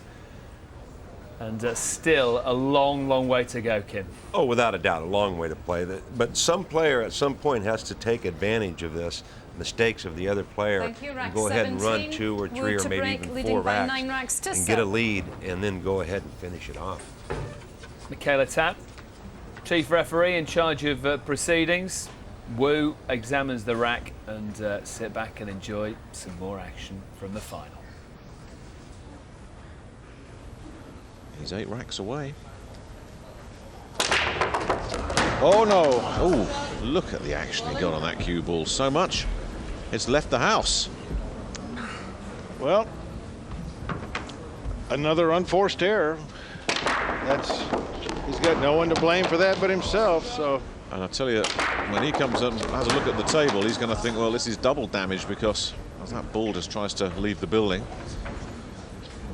When the dust settles on this, I think this is another one that you can put into the Kuo ledger. Well, we said he gets a lot on that cue ball, Jerry, but a little bit too much mustard on that particular hot dog.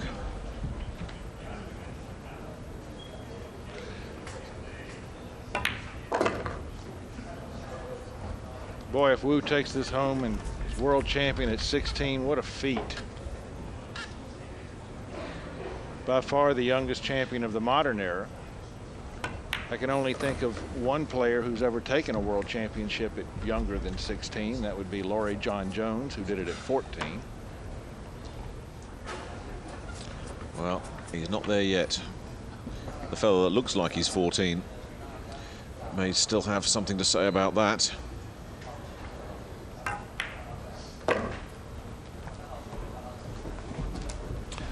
And he is profiting from the Wu catastrophe on the break this time. It's another rack that's being thrown away effectively. Yeah, we've seen as many racks lost as we have racks won.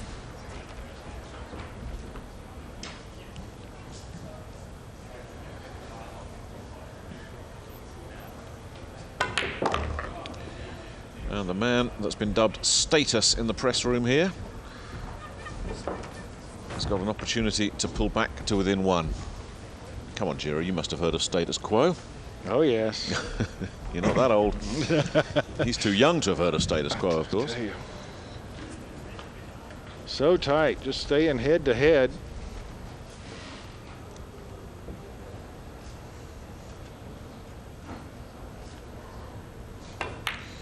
Took a little bit extra time to make sure with that 9 ball. He's going into that jinx pocket. But job done, 9 down. And once again, he's in the slipstream of his opponent. And it all happened because you just saw the definition of losing control of the cue ball right there.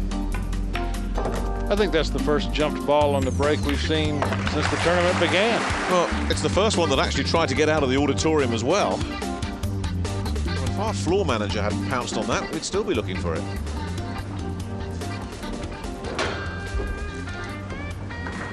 It's still all to play for. Rack 18, the only thing we can say with certainty break, trailing by 9 racks to 8. is what we said at the start of this match. The championship trophy is staying in Chinese Taipei. But whose mantelpiece is it going to be on?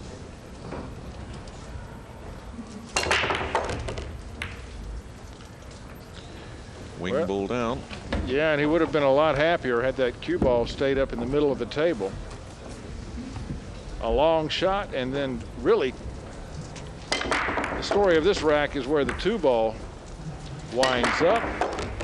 As you can see, it doesn't move very far. It's blocked from one of its pockets by the 5, so a bit of position to be played here. Well, this cue ball is there because he put it there. It didn't get kicked.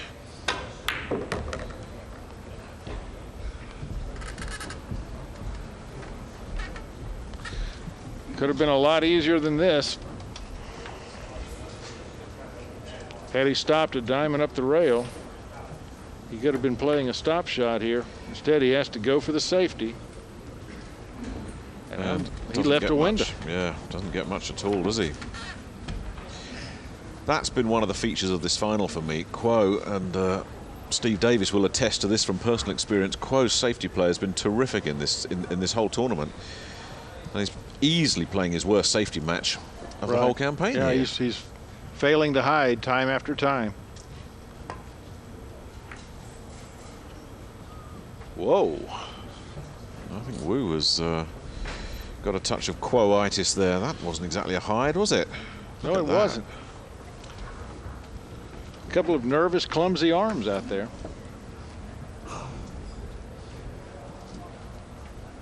Not that I blame them. Well, if anything, the stakes get higher, don't they? Because it's starting to come down to a short sprint now, and they're still neck and neck.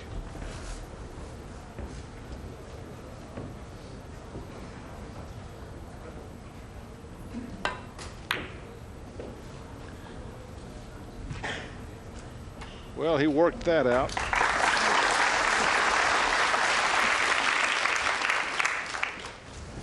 But I believe Wu only has to leap. Yeah, he's just got to clear the side of this ball. So if he wishes to come to the table with the short stick, which he's got in his hand, he should be able to make a good contact here.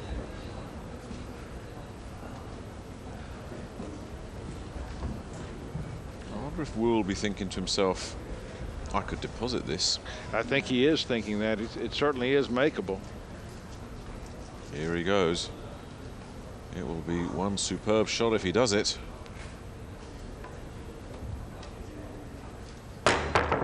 Oh, There you yes. Oh, yes. Now just put the brakes on.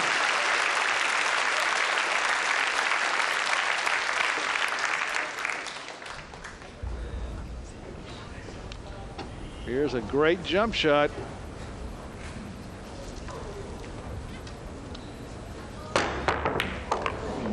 You see these Chinese Taipei players doing that all the time, Jerry. You think to yourself, well, maybe they're a bit lucky there. And then the next one goes in as well.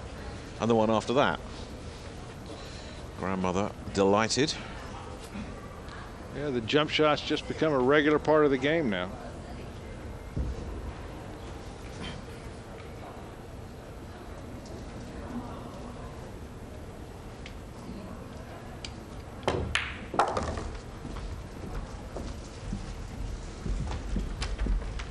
Well, he should be able to regain his 2-game margin. Only an error can stop him. And we've had one or two of those. So no chickens being counted here. Not anymore. We've all been caught out with that, and he's got some hard work again. Yeah, he's not happy with where this landed. He should be able to work it out just fine, but he's going to have to do a little more work than he would have had he stopped the ball sooner. So, 7 balls straight in. He can draw back just a little bit to get the right angle off of this, or roll forward and play it that way. They stunned it.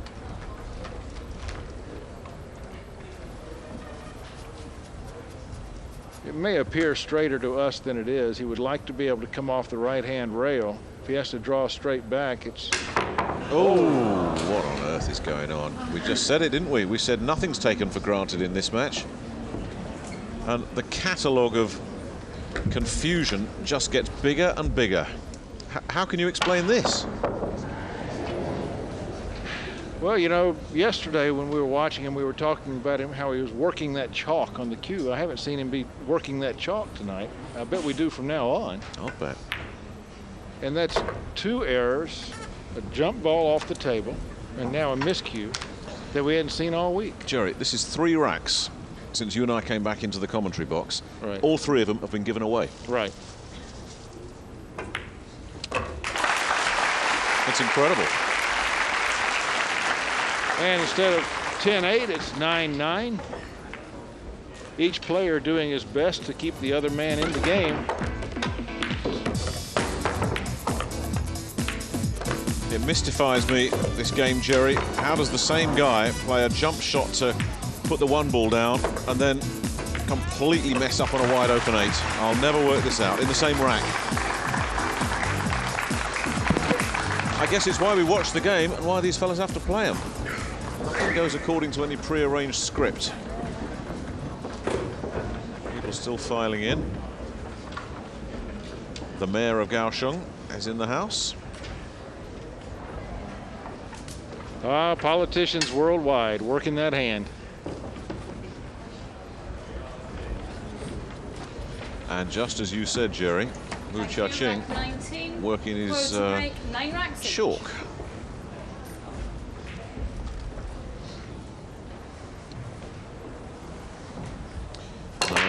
In his brain, he was going, keep it on the table, keep it on the table. Oh, he doesn't want that one to drop, and it has.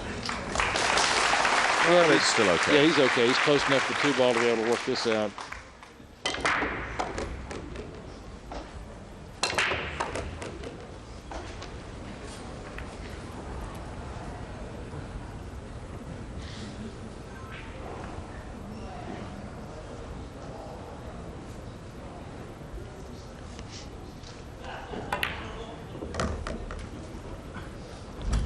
Should be able to come up with a rather lengthy blooper reel off of this match. Oh, yes.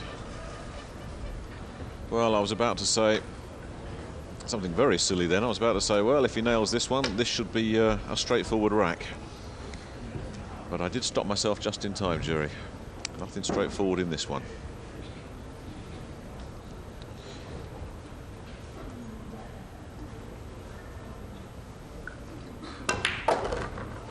Wow, he's pulled that out. If it doesn't scratch. He got away with it. Well, that's 2 pretty good pots. Yeah, but look how far he's having to make the cue ball travel on these shots. He's not getting in line. He's on the rail. The cue ball's going to do some work again. Now he's in line.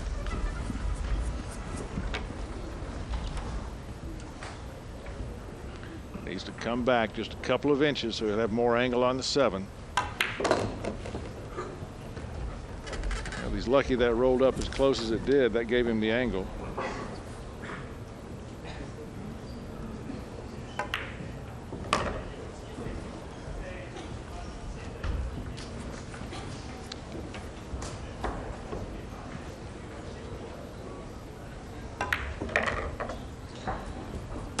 Well, look at this.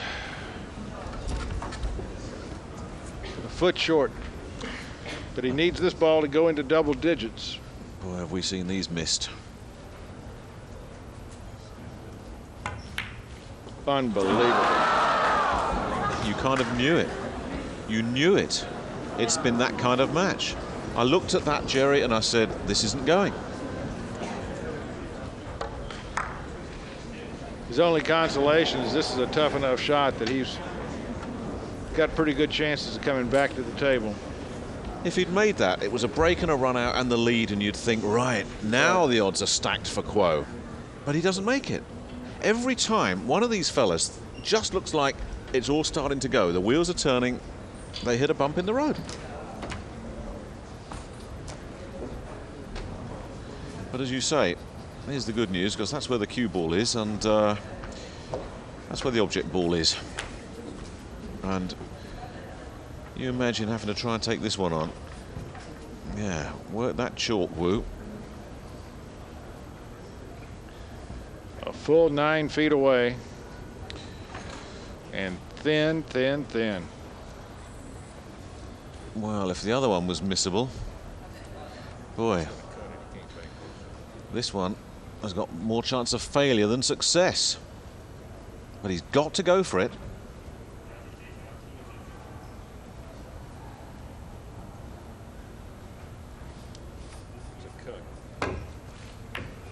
Very nicely played cut. The finest of cuts, 4 racks in a row that have been given away. They make errors, then they come back and make gorgeous shots. 10-9. Wu.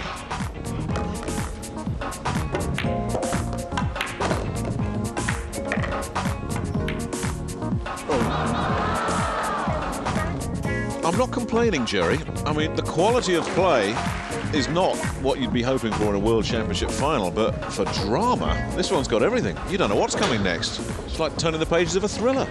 Well, I'm enjoying it because all week long these fellas have looked just so calm, so cool, just unshakable, and here they're out here acting human.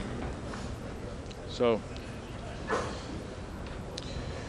let's face it, human interest stories are much more interesting than methodical machines going about their work.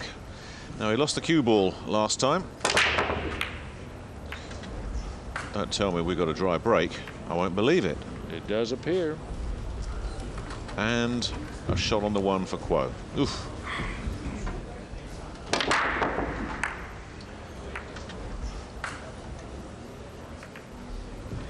A rare occurrence for Wu to have nothing fall, and for Kuo, given that the 3-ball passes the 6, he should be able to tie this match up.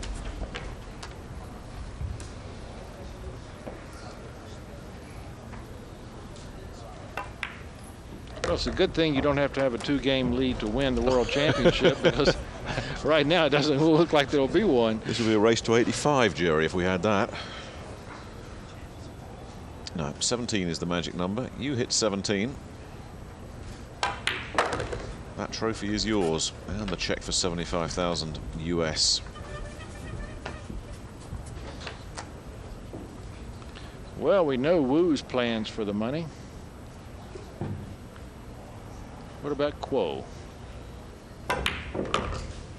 Perhaps do the Harley Davidson shot? That's where I'd take it. They don't make them small enough for Kuo, do they?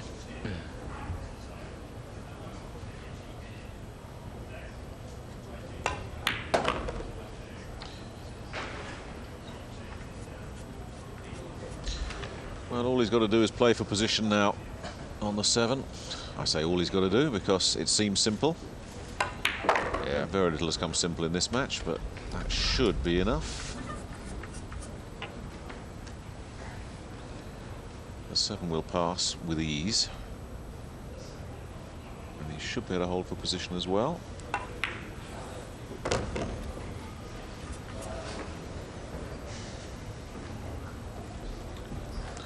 This is the moment we start closing our eyes, Jerry, because this is when the fire alarms start going off. Well, you saw him stand up quickly. He thought that he was rushing that shot. He wanted to take another look at this aiming point. He's played that nicely, and having missed one 9-ball into this pocket, he's not going to miss another. And we have a cleared rack. 10-10. It's a race to 7. That's it for me and Jerry. It'll be Jim White and Bob Guerrero in the commentary box when we return.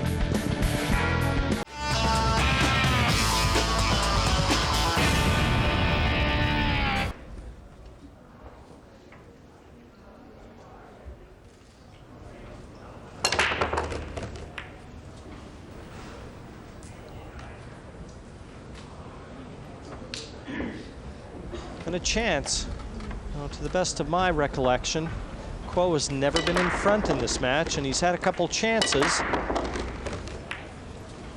You're absolutely right about that, Jim. Yeah. He has drawn level on 3 occasions, I was but just he gonna is say, he's never taken the lead, and now he's put Wu in a bit of a pickle here. yeah, I was just going to say he played that as a shot to nothing. I mean, half-heartedly attempted the bank shot on the 1, knowing that it was going to be covered by the 5, and he would have had a look at the 2 had that 1 gone in. But now that side pocket might be coming to his aid, because I think that Wu's got to play this at a bit of speed to try and bend that ball off the cushion and back into the 1. So you'll see a lot of bottom in that cue ball. And where's it going? The hit and hope from Wu Jiaqing results in what appears to be a partial eclipse here. And this could have landed just about anywhere, Jim. Yeah, luck be a lady tonight. And right now, Wu can thank his lucky stars the way that those have wound up. But this is a 1 cushion escape, if he's not jumping, that is. And he's trotted out his jump cue. You were saying, Bob, that these Taiwanese players jump very well, all of them, to a man. And this one, it would help if he was a little taller, but I expect him to get this.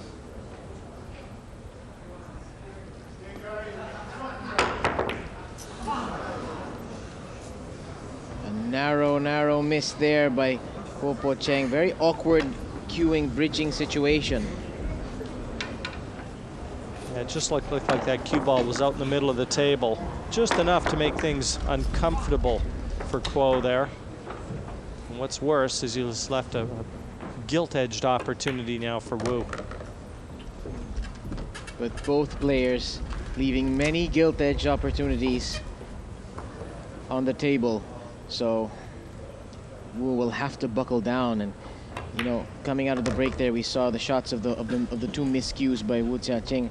Of course, I think if your tip isn't as grippy as, or you know, if it's a bit shiny, that can happen. But in my experience, Jim, oftentimes when players miscue, it's really because of their stroke. You know, they just don't strike it well at that certain time. Well, the real danger, Bob, is more the mental game you play with yourself. You start having tip trouble, and it compounds itself in your mind.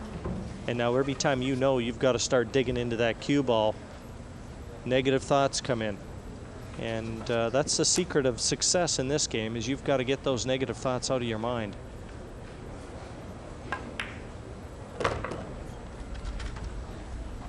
And you know that he's probably guarding against leaving anything dead in now that he's got to draw. And so, you know, he's probably playing a little different mind game with himself just to avoid any more embarrassment. But as of the moment, he is very much in line to take a vital one-rack lead. Yeah, a lead he's yet to relinquish. Every time he gets threatened, he comes back and snatches the rack to just keep his nose in front.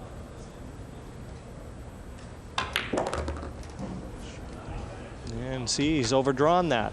Again, all these thoughts are swirling in his head, and he's just uncertain exactly how to cue the white. And this 9 is a lot more difficult than it should have been. But he's showing a lot of maturity, just resettling himself a lot like a golfer would over a putt when he's been disturbed. Goes through the routine again, eyeing up the ball and controlling his emotions.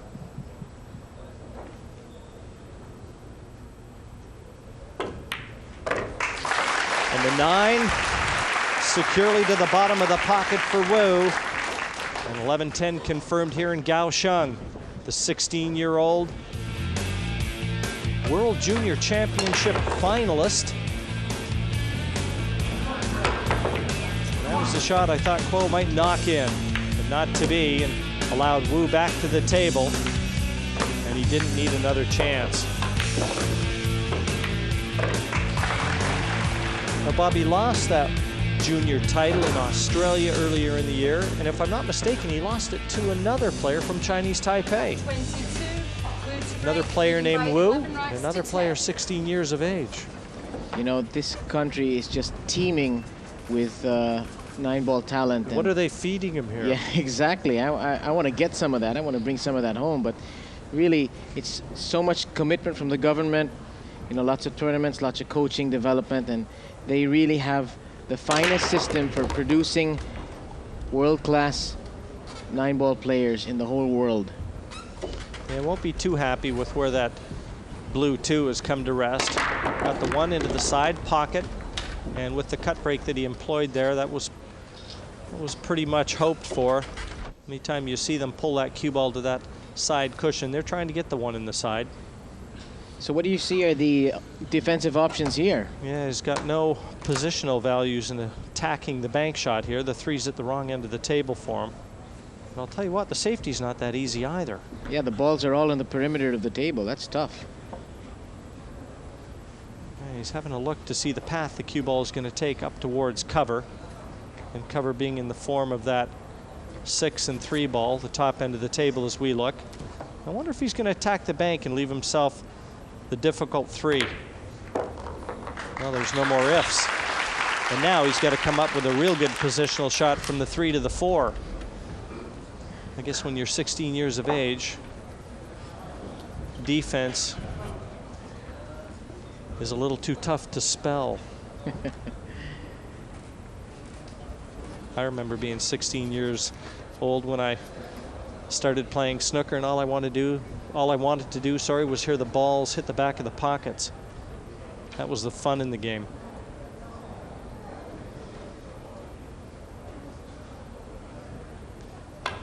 It certainly would be quite a story. The 16-year-old did secure the world title, and that 3 thought about staying on the table, Bob. Anxious moments, I'm sure, for Wu. And those anxious moments might be continuing here because he's awfully straight on this pink 4.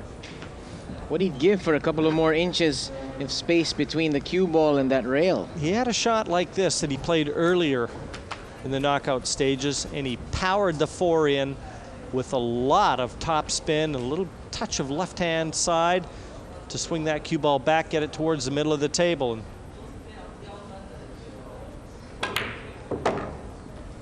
a lot like he just played it right there. Here's the reprise from Wu.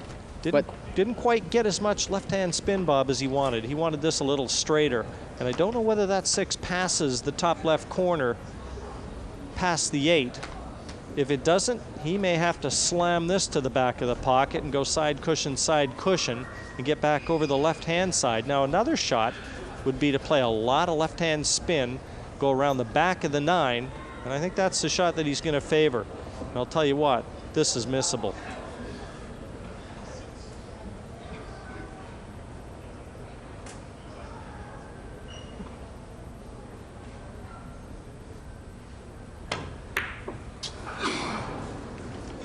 And he's just missed it there. That was always going to be a tough shot. So much spin needed on that pink 5 and on that orange 5. And yeah, over distance, Bob. The problem there was when you've got to play a shot like that and you've got a lot of distance between the cue ball and the 5. I mean, you've got to judge the deflection onto that 5. I mean, the degree of difficulty in that shot was very high. But I guess you're not going to be a world champion without taking chances and going for these difficult shots. Now, Kuo also with a tester of his own here. This is so difficult, Al, because he's got a jack up, and that 8 is in the way as well. Well, he also understands the moment, and again, the opportunity has been turned over, possibly when he didn't expect it. So he's got to gather his emotions and embrace the pressure.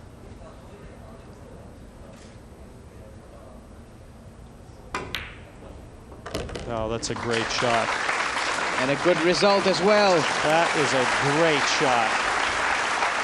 Under the circumstances, one of the better ones he's played in this match. And ensuring to leave that nice angle on the 8 and come down for the 9 bottom left. And surprise, surprise, we're deadlocked yet again.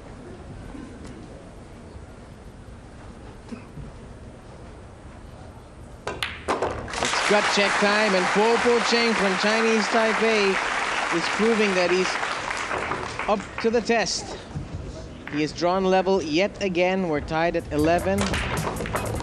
And now it's turned into a virtual race to 6. Well, it was a great shot that Wu made on the 4. Should have afforded him better position to the 5. He just left himself a little too much to do to secure that rack, and in the end, turned it over to Kuo. But with the break in hand, is the 27-year-old going to try and establish the first lead in this match. Neither one of these running away and hiding. Such is the pressure of the World Championship final.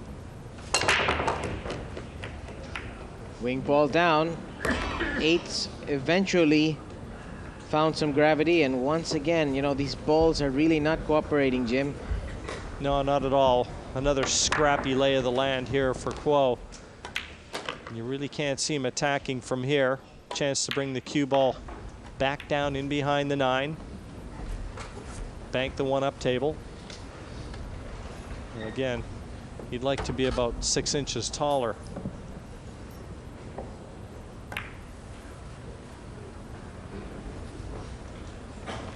Elementary safety executed perfectly, and Wu Jiaqing needs a stroke of luck here if he wants to get out unscathed from this rack. Looks like a pretty simple 2-cushion escape here, though, and he'll be able to play this with a large element of control, put some distance between the object ball and the 1, and he may even return the favor. No, he didn't hit that well. A little fortunate. He tried to hit that full and bump that 1 the opposite end of the table, but he's covered it with the 7. But I think Kuo could be pondering the thin cut into that side pocket. That's going to be really tough, though, if he's going to take that on.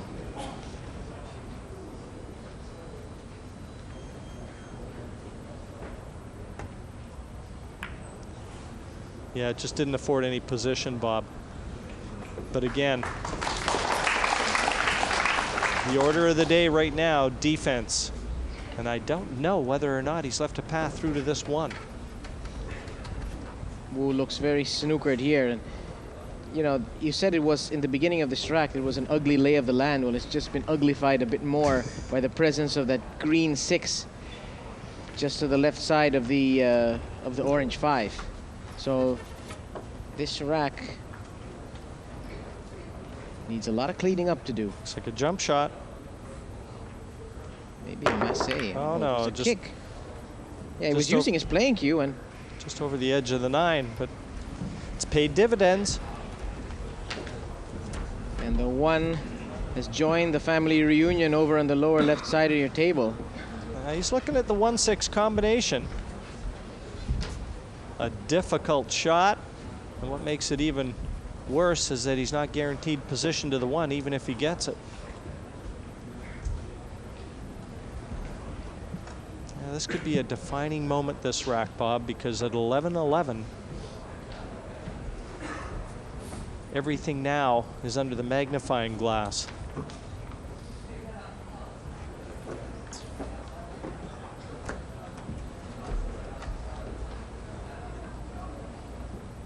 But I mean, the safety is no more difficult than going for the 1-6 combination. Looks like he may try and even jack up on this and trust to luck a little bit, but you can't have a lot of room between that cushion and the cue ball.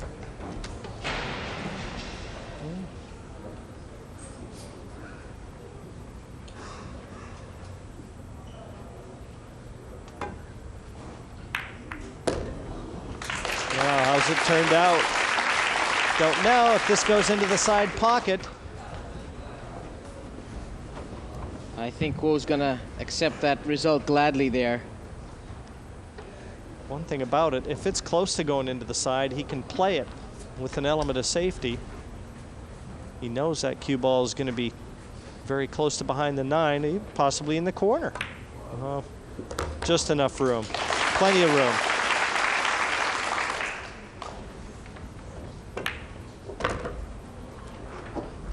And Kuo Po-Cheng, it appears, is going to have his first taste of the lead in this final. He can just negotiate these last 3 balls. A real psychological body blow, that one too, because Wu probably felt like he had got away with the shot, you know, leaving Kuo difficult 1-6. So it's almost a double whammy as far as Wu is concerned.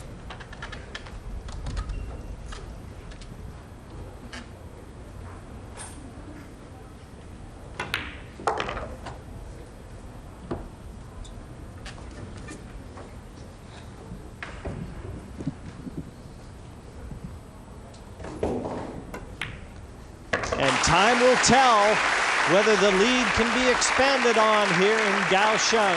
12-11, the 27-year-old semi-finalist in last year's event, looking for the biggest crown in World Pool.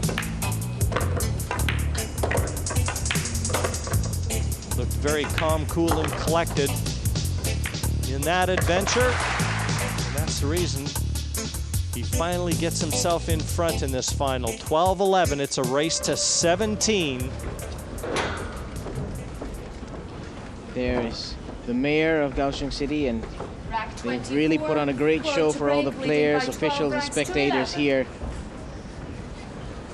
The 2005 World Pool Championship will be long remembered Settle down, as please. a terrific event, and it's moving to a thrilling conclusion here because Kuo Po-Cheng, we've seen stop and go 9-ball.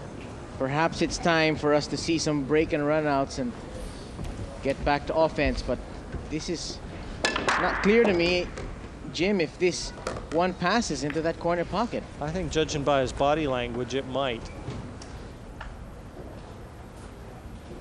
He's finally gotten in front in this one. Is he going to put a little daylight between himself and Wu? The crowds coming into this final were lengthy, up to a couple hours before the outset. Boy, didn't need to be quite so close to his work there. Again, he's still not flowing as sweetly as he might like with that cue arm. Some anxious moments. Now around the back of the 9. 3 cushions back for the 6, top right.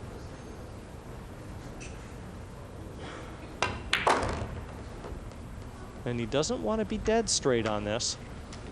He'd like a little angle just to get the cue ball a little closer to that 7 in the middle of the table. And he's got a perfect angle to float down for the 9. There's a little spring in the step of the little monster now. He's quickening his pace. He's got a look of determination, and more importantly, he's got a 2-rack lead. Kuo Po-Cheng has now won 6 of the last 8 racks. A quick glimpse of Kuo's girlfriend there. Finally, she can settle into her seat with a little comfort.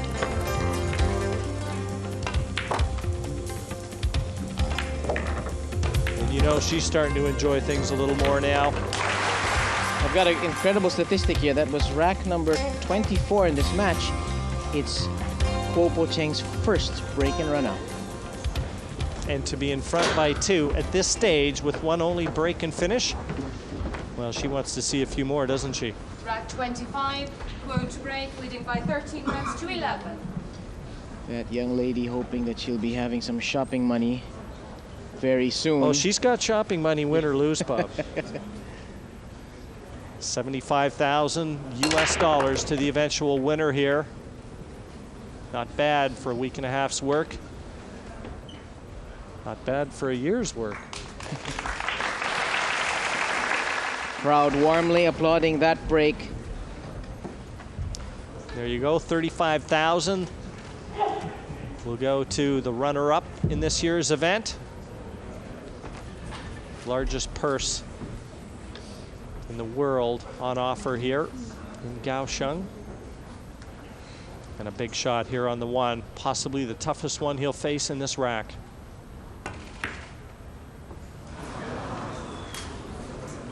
And just when we thought Kuo Po-Cheng had ironed out all the kinks in his stroke, he tries a long, thin cut on the 1, and he hit that one very thick. That one hit the rail about an inch after contact.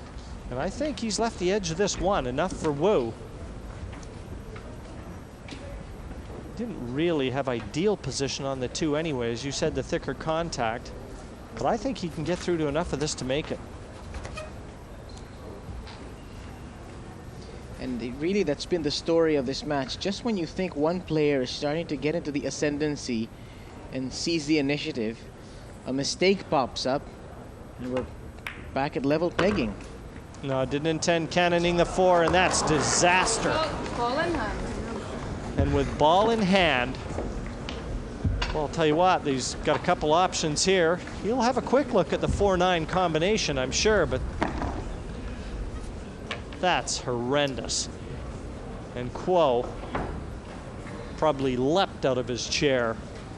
The 2 in the open, he's looking at the 3. The possibility of the 4-9 looms large. And Wu, there is the picture of a man suffering right now, surrounded by all the negative thoughts that you know are swirling. Now he's got a great angle here to drop back for the 4 to the same pocket, so he's not looking at the 4-9. And he just wants an angle here to get the cue ball over to the 5. He's straight.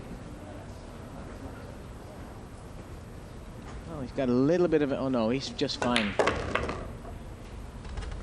No, he's played that nicely. But he's got to stretch for this one. These are anxious moments right now. Oh, he's playing it with his weaker left hand. No, I think he's doing the right thing here by eschewing the left hand and going here for the rake. Wants to try and draw this back for the 6 to the top left corner. But this is a key shot. And I think he'll take that. It's going to be a difficult 6, but he looked awful unsteady with that rest. Now once again, he's thinking of the left-handed shot here. The nice thing about this, doesn't need to worry about position on the brown 7 at all. He goes for safety. How about that? How about that decision, Jim? Well, I'll tell you what, I think a lot of players would have attacked the 6. Obviously not too comfortable playing left-handed. I guess he didn't want to go for a second straight shot on using the rest. Didn't like his chances there. Well, he's also too clear the first time in the match. And he doesn't want to turn it over with a mistake. But he's allowed Wu back to the table. And funny things happen. For a moment there, it appears that the bad break on the scratch earlier in this rack was about to get negated, but instead that 6 clangs into a jaw, and it's left Kuo Po-Cheng with a very makeable green 6.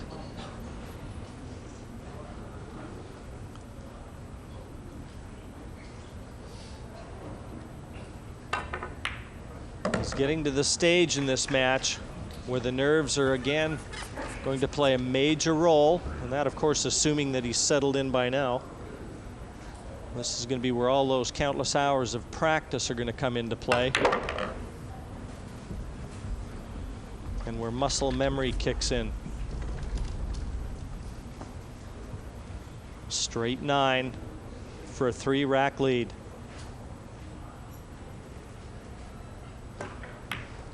And it is assured now. 14-11, 25 are in the books here in Kaohsiung.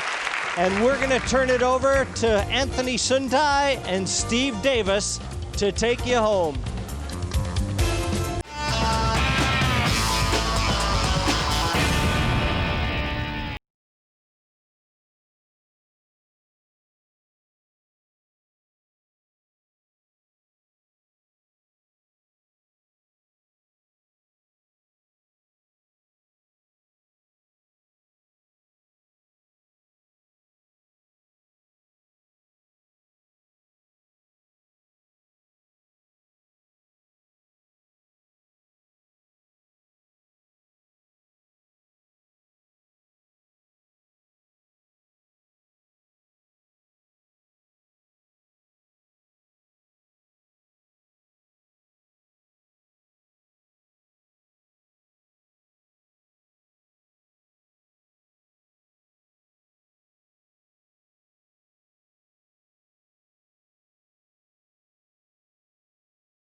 Well, there, whatever happens, we'll see a Taiwanese winner. One or two of the VIP seats are left empty. You got to make an entrance though, don't you, when you're a very important person, you know. Get there. She was trying to put a bag on that seat there for a minute. Go on, you're all right. He won't be there for ages. He'll only arrive during the last rack. Race to 17, 14-11. Kuo in the lead. Kuo Po-Cheng now breaking, enjoying a 3-point lead, the biggest lead of the match so far for Kuo Po-Cheng. Trying to increase it even further. Does he have a good look at the 1? I think he does. Yes, he certainly does.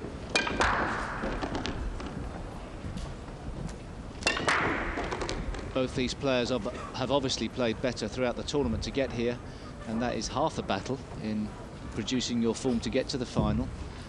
And perhaps when it gets to that final, no guarantees the form continues, but you've still got to show some strength. And it looks to be turning towards Kuo. Of course, Anthony, if you'd have asked both of these players would they have settled for the prize money of second place before the tournament started, they would have bitten your hand off.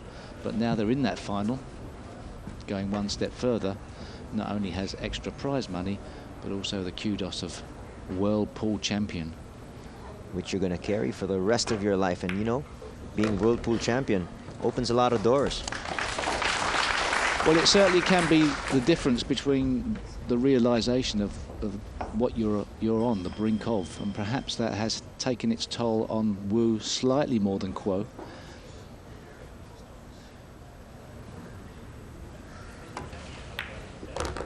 It would have been, and still could be, a monumental feat for Wu to win the World Championship at such an early age. In the world of snooker, the champions, even if they are junior champions that come through or possibly predicted to be doing great things, don't win the World Championship until the age of 22, 23. We had in the world of snooker recently the first or the youngest ever winner of a ranking event, one of the youngest anyway, Jiaqing Wu from China, who won at the age of 17, I believe. But for a 16-year-old to win the World Pool Championship would have been quite incredible, really. And he still has the chance, even though advantage Kuo. Right now the window is closing as far as Wu Jiaqing is concerned, but right now in total control of the table is Kuo Po-Cheng, and obviously he doesn't want to relinquish it. And possibly that 3-rack cushion is starting to make him feel just a fraction more comfortable. He's overrun that by a ball's width, which makes this 6-ball missable. So perhaps his time at the table may help him in correctly applying the right spins and pace on this shot, and that's a great shot down the rail. And a very appreciative crowd knowing the importance of that shot here in Kaohsiung. Now once again this rack has opened up for Kuo Po-Cheng, and he's looking like much comfortable camper, trying to build the biggest lead of the match for either player here.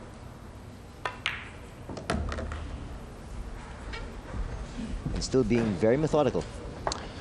Well, yes, we saw earlier in the match Kuo failed to capitalise on some excellent play by just mopping up the rest of them, but perhaps the little monster, as he's known, he's getting his act together now, and his girlfriend there very appreciative.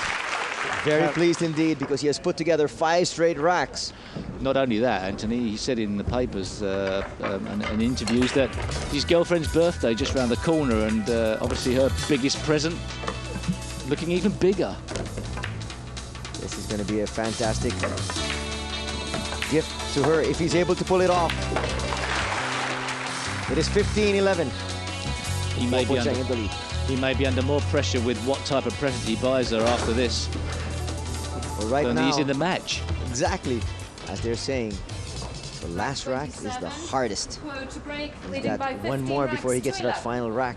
Right now, breaking to get on the hill and to put even more pressure on the youngster. Well, as we've seen, running 2 racks of 9-ball pool isn't that difficult if the balls go kindly for him. And once again, is it kind enough? Well, if there's going to be a shot that he misses because of the pressure of the situation in getting to the final phase of this game, this is a big ask. Length of the table, about as difficult a pot as you could get on a 9-ball pool table, with no real guarantee of good position. He's jacking up in the air, trying to stun this in. This is very missable. That's the biggest shot of the match. Here's a gut check for Kuo. And he misses. Where's the ball going? It's very important for Kuo that he gets some type of lead from this.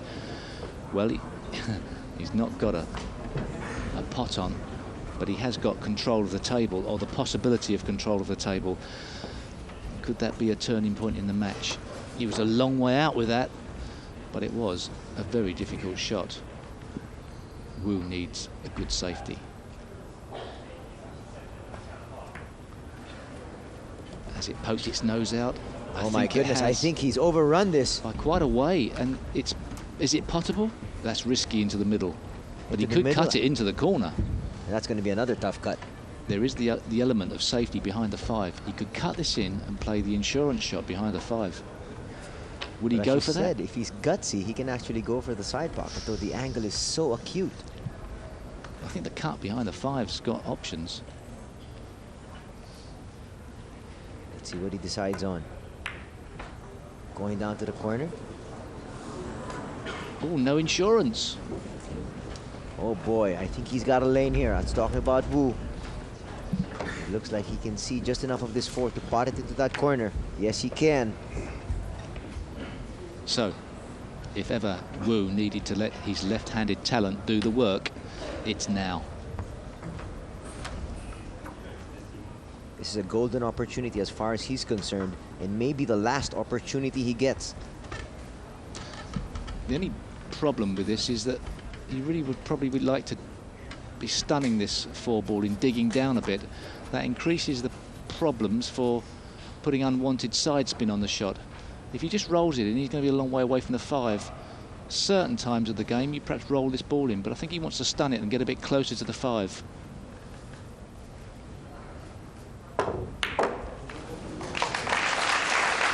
Well, he got collision on the 7 that could have gone anywhere, but it's come out nicely. And an appreciative round of applause there from obviously the Wu fans in the crowd. And this looks to be done and dusted.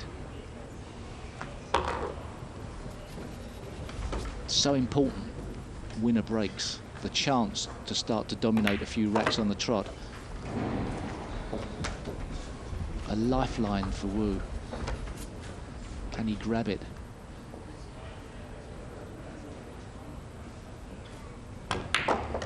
He looks to have the class when it comes to cue action. He's obviously not played at his full potential in this final, but then it's the final, where most of the nerves would be jangling. Having a night to sleep on things, the excitement of what was ahead. And the realization of what could be. Yes, exactly. And sometimes, you know, you're amongst your friends and family who get more excited than you, and it rubs off. So whether he had a good night's sleep or not, it's not been the best of days, but he's still in there with a shout. He's only down by 3 to this man. Kuo Po-Cheng has grabbed control of this match, but Wu Jiaqing will not go down without a fight. That's a summary of that last rack. That was a tough 4 that Kuo had to play, but he had to play it. You can't dog shots like that and turn them down. And that's what separates the champions from the rest of the pack. Kuo Po-Cheng not yet up to the task there. Let's see now what Wu can come up with a break. The problems for Wu Rack 28.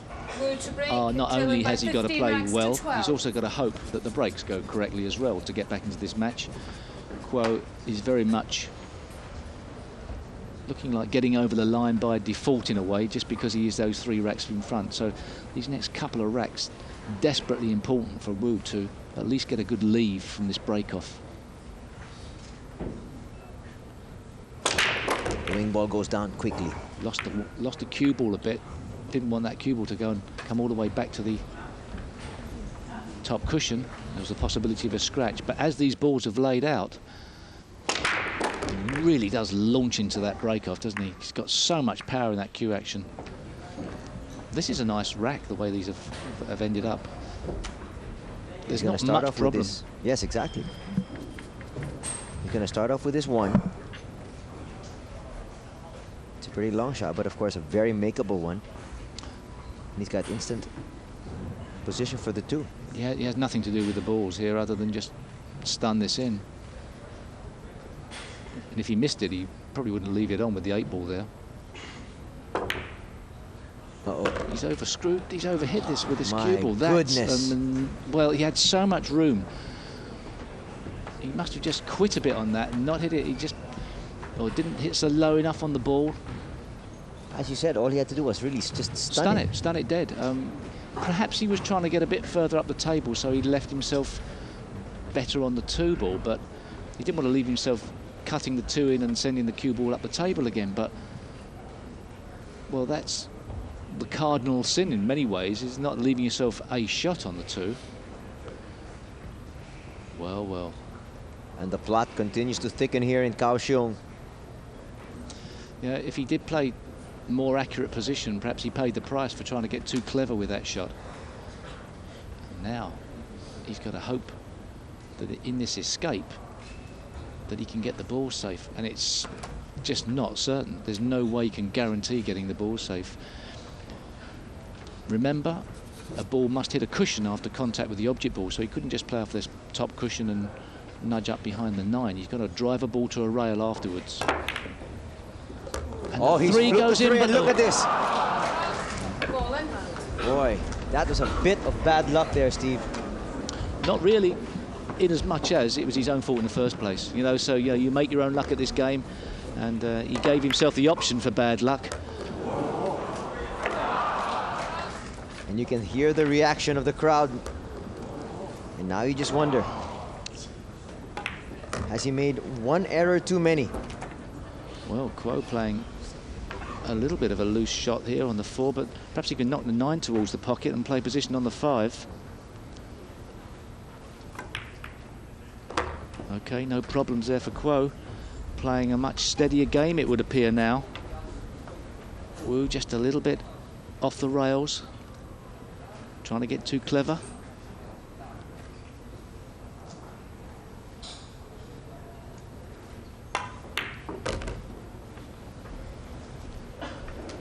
Not as natural a cue action as Wu, but effective at the game of 9 ball.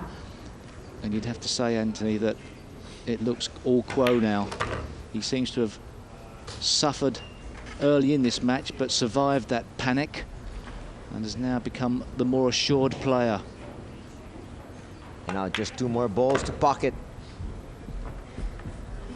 Looking out to deposit this 9.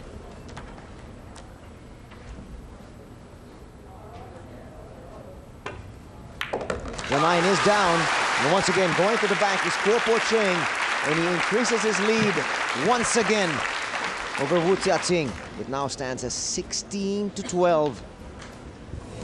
He's coming up to break here, and what another long drawn-out affair there. But as far as score is concerned, he's glad to have gotten that rack, and he's now breaking. Again, he's on the hill, looking to break for the championship.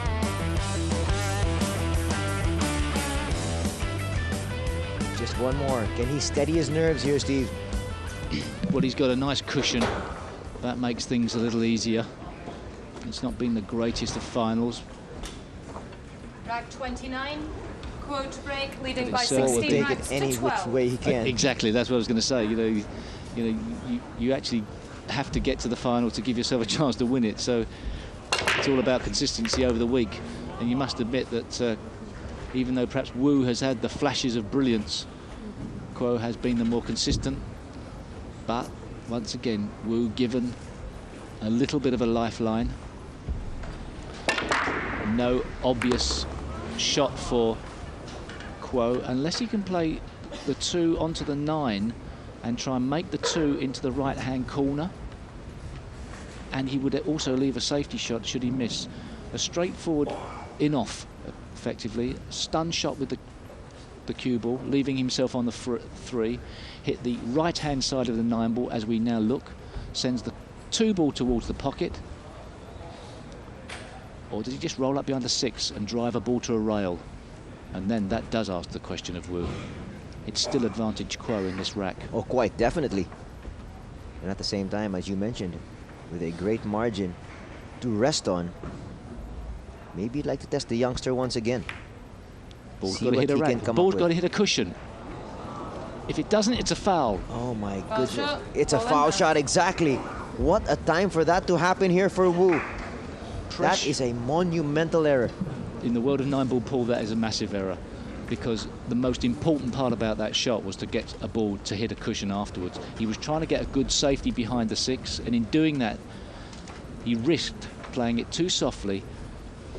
He was that, well, an inch away from leaving Wu with the biggest problem of his short career. And right now it begs the question, Pressure. can Wu come back? Right now he's back on the table and looking to clean up. He certainly can come back. Well, he's got the goods, that's for sure. What I don't know is whether he's capable of, at this stage of the tournament, keeping himself together to run 5 racks on a 9-ball pool table. I'm not saying he hasn't got the capability and the technique and talent, but it would be a shame should a stupid error present this match to Kuo, especially after Kuo has balked at clinching this. Exactly. Boy, Kuo was ever so close, as you mentioned, maybe just an inch. If it hit that rail, this could be definitely a different story, but right now Kuo Po-Cheng pondering his mistake.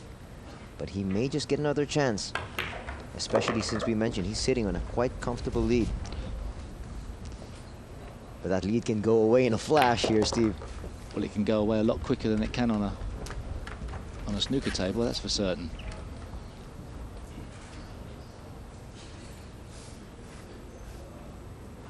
Well, just bearing down right now is Wu Jiaqing.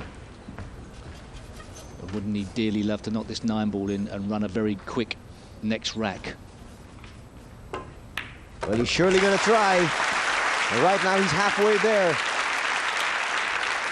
He draws to within 3, with his grandma looking on once again. As grandmas do. And there was the shot that caused the problems for Kuo. Just didn't have enough pace. Perhaps he was hoping to catch the 9-ball full in the face, or perhaps missed the 9-ball completely. He got the worst possible connection on that 9-ball. You see the importance of the rule on the 9-ball pool table, that a ball has to be driven to a cushion after contact, because it would have been very easy for Kuo to have just rolled up behind that 6-ball had it not been for that rule. A clever rule in the game. I don't know how long it's been in the game, but certainly makes the players think a little bit harder, especially when you're escaping from a safety as well. So Wu, if ever he needed a good break and a quick rack run, that's one to say at this time of night, a quick rack 1. Here it is. Trying to first knock down the wing ball, which in this case is a black 8. He does that. Launches himself in, and they're all going down here. It is just as the doctor ordered. To maybe calm himself down, give him some more of that momentum back. And look at this, a great shot at the 2. He's shown great composure all week. He just needs to keep it together now and hope that Kuo cracks up somewhat.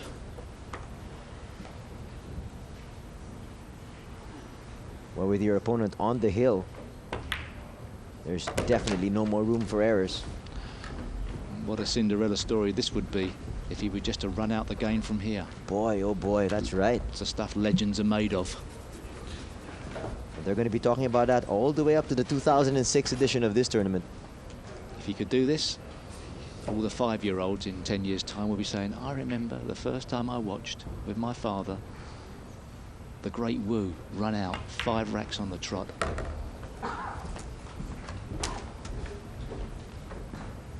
He's got to take it one ball at a time, one rack at a time, and not take anything for granted. But it's at the situation in the match where he can't afford to take anything for granted. It may be just the tonic he needs. Can he let his obvious talent, with his left hand has been so phenomenal throughout this tournament, can he just let it flow? Can he run 5 racks?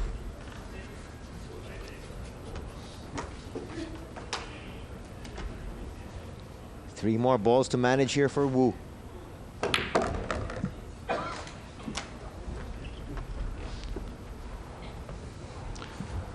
Kuo still has some breathing space. so he isn't wriggling too much in his chair just yet. But what about if another one goes awry?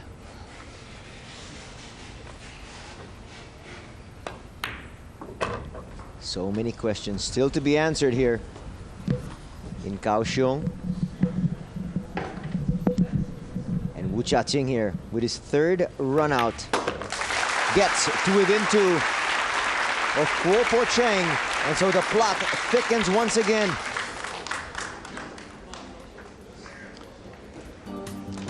Perhaps those prayers are being answered. The grandmother puts her hands together. Who would dare deny her the chance for her grandson to become one of the greats of 9-ball pool? Let's turn you over now to Jim and to Bob.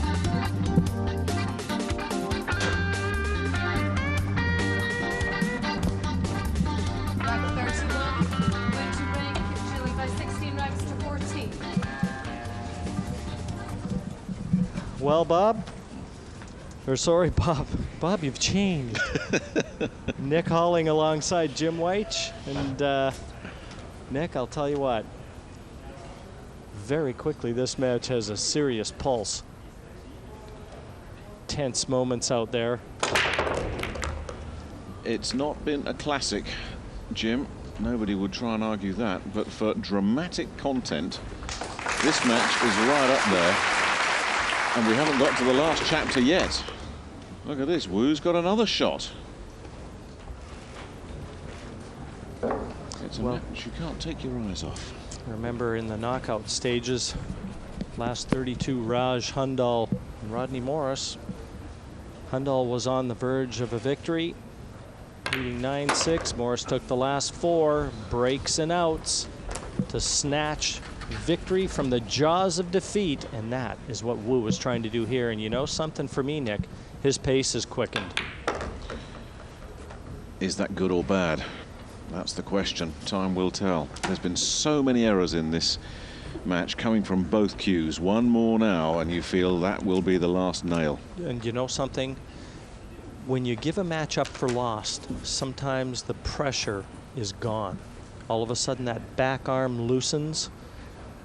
But I can also tell you the pressure comes back very quickly when all of a sudden you realize you're in with a chance again.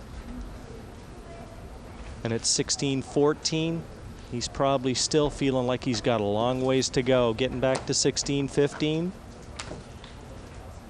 we start getting nervous in the comm box. Well, we are. It's sweaty palm time up here. Wu's just got to say 3 racks. 1 ball at a time. But of course, in the back of his mind, he knows this game well enough to know that 1 bad break and it could all be over. And sometimes those breaks are just out of your control. This is the big shot right here. A thin cut on the 6. You got to bring that cue ball off the side cushion, Nick, with a lot of left-hand spin.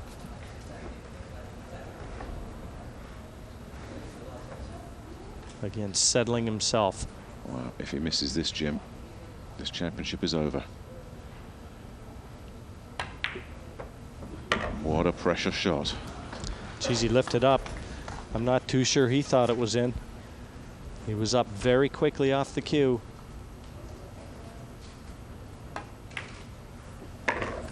Oh boy. Nothing's going in clean right now. This is when you get that queasy feeling in the pit of your stomach. And this isn't a giveaway either. He's got to earn this one, and he does. And he's still in there, still swinging. The mare's being treated to what is promising to be a photo finish here in Kaohsiung. 16-15 in favor of Kuo. And the way that Wu is motoring now, I'll tell you what, who's to say he can't win 2 more racks and win the closest final, well, that we've had in recent memory. 17-15 back in 2002. Earl Strickland over Francisco Bustamante. Rack 32, Wu to break, I wouldn't want to trailing by have 16 racks to to live 50. on 1 rack to decide the World Championship, Nick. Well, if he gets 1 good break here, it may come down to 1 rack. And you saw his grandmother with her hands clasped together. If she's offered up a prayer to the pool gods, it'll be, give the boy a break. He's got 2 balls down, and look where that cue ball's nailed itself. And he's got the 3, yes. but look at the 4 yes. on the right-hand side. The pink 4 has come to the aid of Kuo. Possibilities, though. You see where the 7's finished, the brown 7. If he can get that cue ball back towards the middle of the table, the chance of a billiard from the 4 to the brown 7. And that 7 is hanging on the lip of that pocket as well. You'll just need to brush by it to put it down. Well, you know what he's thinking about right now? Remember all those miscues? Mm-hmm. He's got to settle himself. He'll want to cheat the pocket here.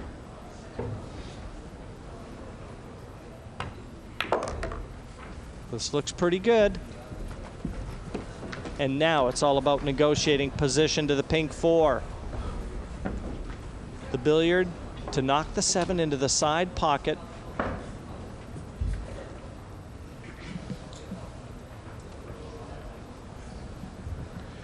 Boy, doesn't this shot look so easy from up here? There are people all around the world saying, well, what you got to do is this, what you got to do is that. But you put yourself in this young man's shoes. The World Championship, you are 2 racks from the title, but knowing that 1 slip and it may be gone. Every shot a pressure shot. Doesn't get the break he needs. He wants that to travel a bit more. Is that enough? It's not bad, Nick. He can play this with a lot of bottom and right-hand spin and swing that cue ball off the 2 cushions and back for the 5. Should be no danger to avoid the 9 here. But my goodness. So much pressure. It's intense out there. And I'm sure you could hear a pin drop in that arena. Another really awkward shot, and Wu, I think, doing the right thing. Can you imagine the adrenaline, the emotions swirling through his brain and body right now? He's just got to get it under control, and this fella is just sitting there saying, I've got to stay cool, because I may get another shot at this.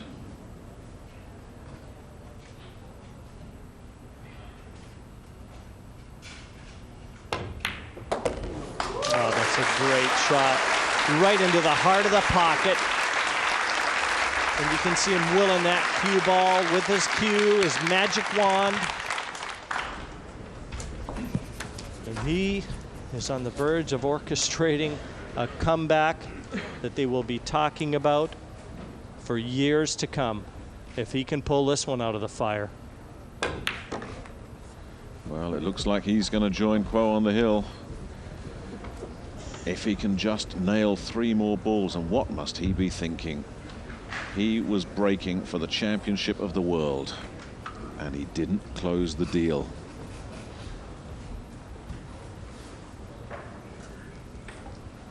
He's perfect on this 6.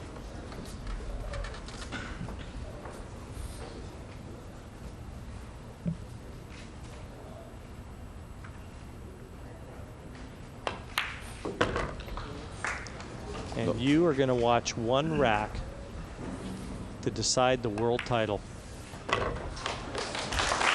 It couldn't have been played out any better, could it? We're on the hill. Listen to the applause. Look at Grandma. You bet. Fully deserving. These 2 have served up a treat here tonight. Almost a shame there has to be a loser, Nick. Your heart is going to go out to whoever loses this one. Somehow, right from the start, this one was destined for this. Neither man was in top gear. Each of them made mistake after mistake. Racks handed over. So it's going to come down to this. A race to 17, 16, 16, and I only hope for one thing, Jim, that one of these 2 fellas goes out and wins this, that they don't lose it on a mistake. Well, you know, whichever one goes down to defeat here, they're going to be replaying countless shots, countless mistakes where that one rack could have been overturned. The most Could you important. please turn that off? Can you believe that? The man is breaking in the last rack of the World Championship, and some fool has a telephone on. Most important break he'll hit in his life. He has 2 balls. That cue ball's flying around. And the 3 is there. The chance has arrived. Listen to the crowd. He hasn't won yet. Every nerve is tingling. 7 balls from the championship. He's smiling, but I'll tell you what, Nick, I don't know how much angle he's got on this 3, and that 4 does not pass top left. Look at him pacing and pacing. If he can just feather this cue ball with a little left-hand spin off those 2 cushions and get back for the 4 to the left side pocket. You know what really looks ominous for Kuo?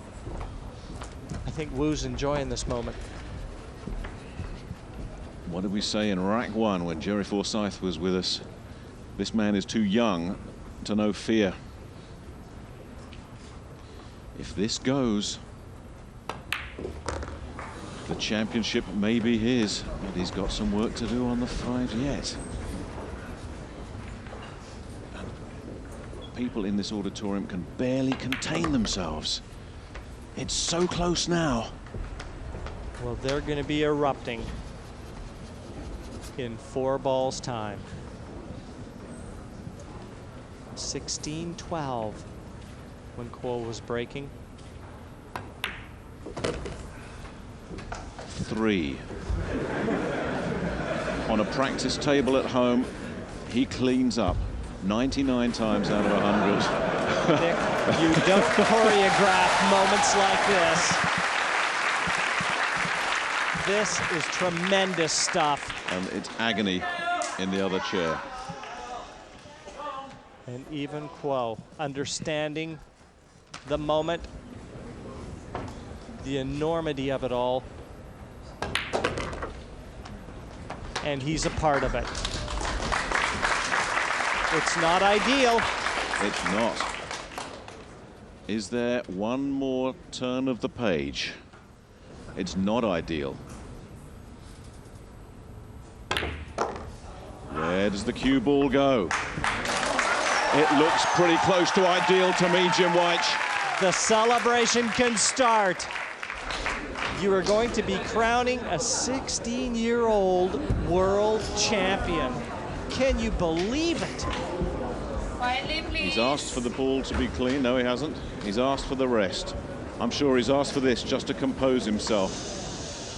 1 shot for the championship of the world.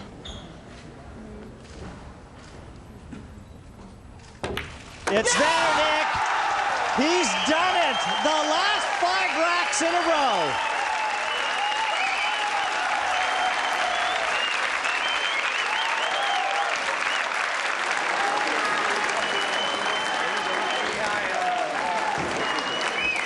He is 16 years old, a boy.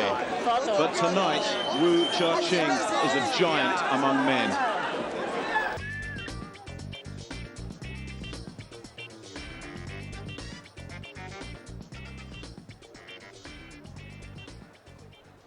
Well, ladies and gentlemen, what an unbelievable final.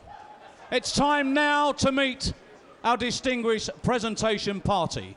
Firstly, would you please welcome the chairman of Matchroom Sport, Mr. Barry Hearn.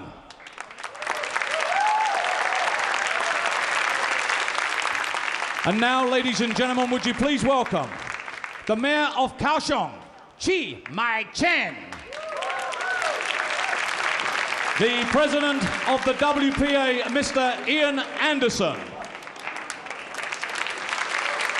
The president of the Asian Pocket Billiard Association, Mr. Chuang. And finally, the vice president of the Chinese Taipei Billiard Association, Mr. Tu.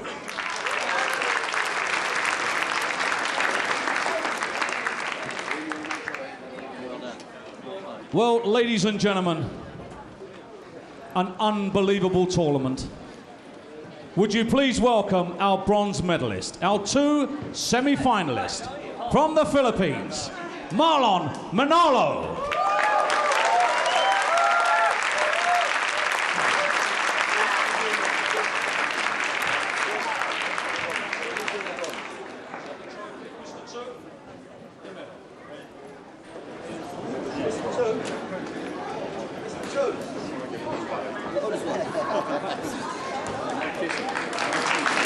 And ladies and gentlemen, would you also welcome our other bronze medalist from the USA. It's Rocket Rodney Morris!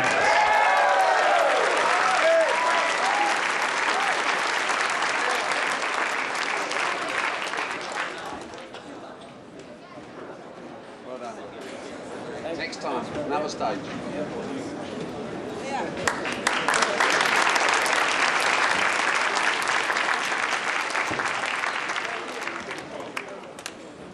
And now, ladies and gentlemen, our runner-up to receive his silver medal and his prize fund of $35,000 from Chinese Taipei, it's Kuo Po-Cheng!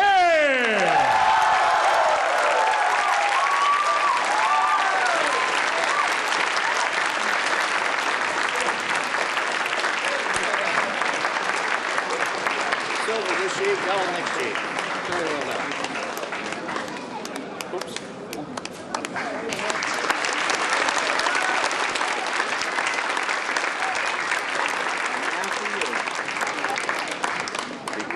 And now, ladies and gentlemen, he came here a boy. He will leave a man, and he'll certainly leave as a legend.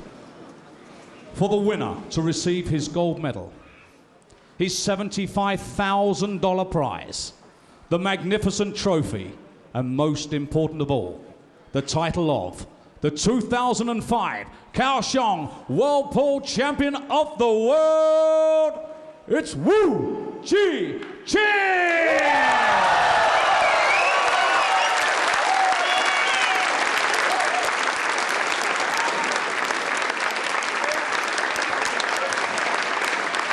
So the celebrations will go on long into the night as Jiaqing Wu is crowned champion of the world at just 16 years of age. I hope you've enjoyed our coverage of the 2005 World Pool Championship.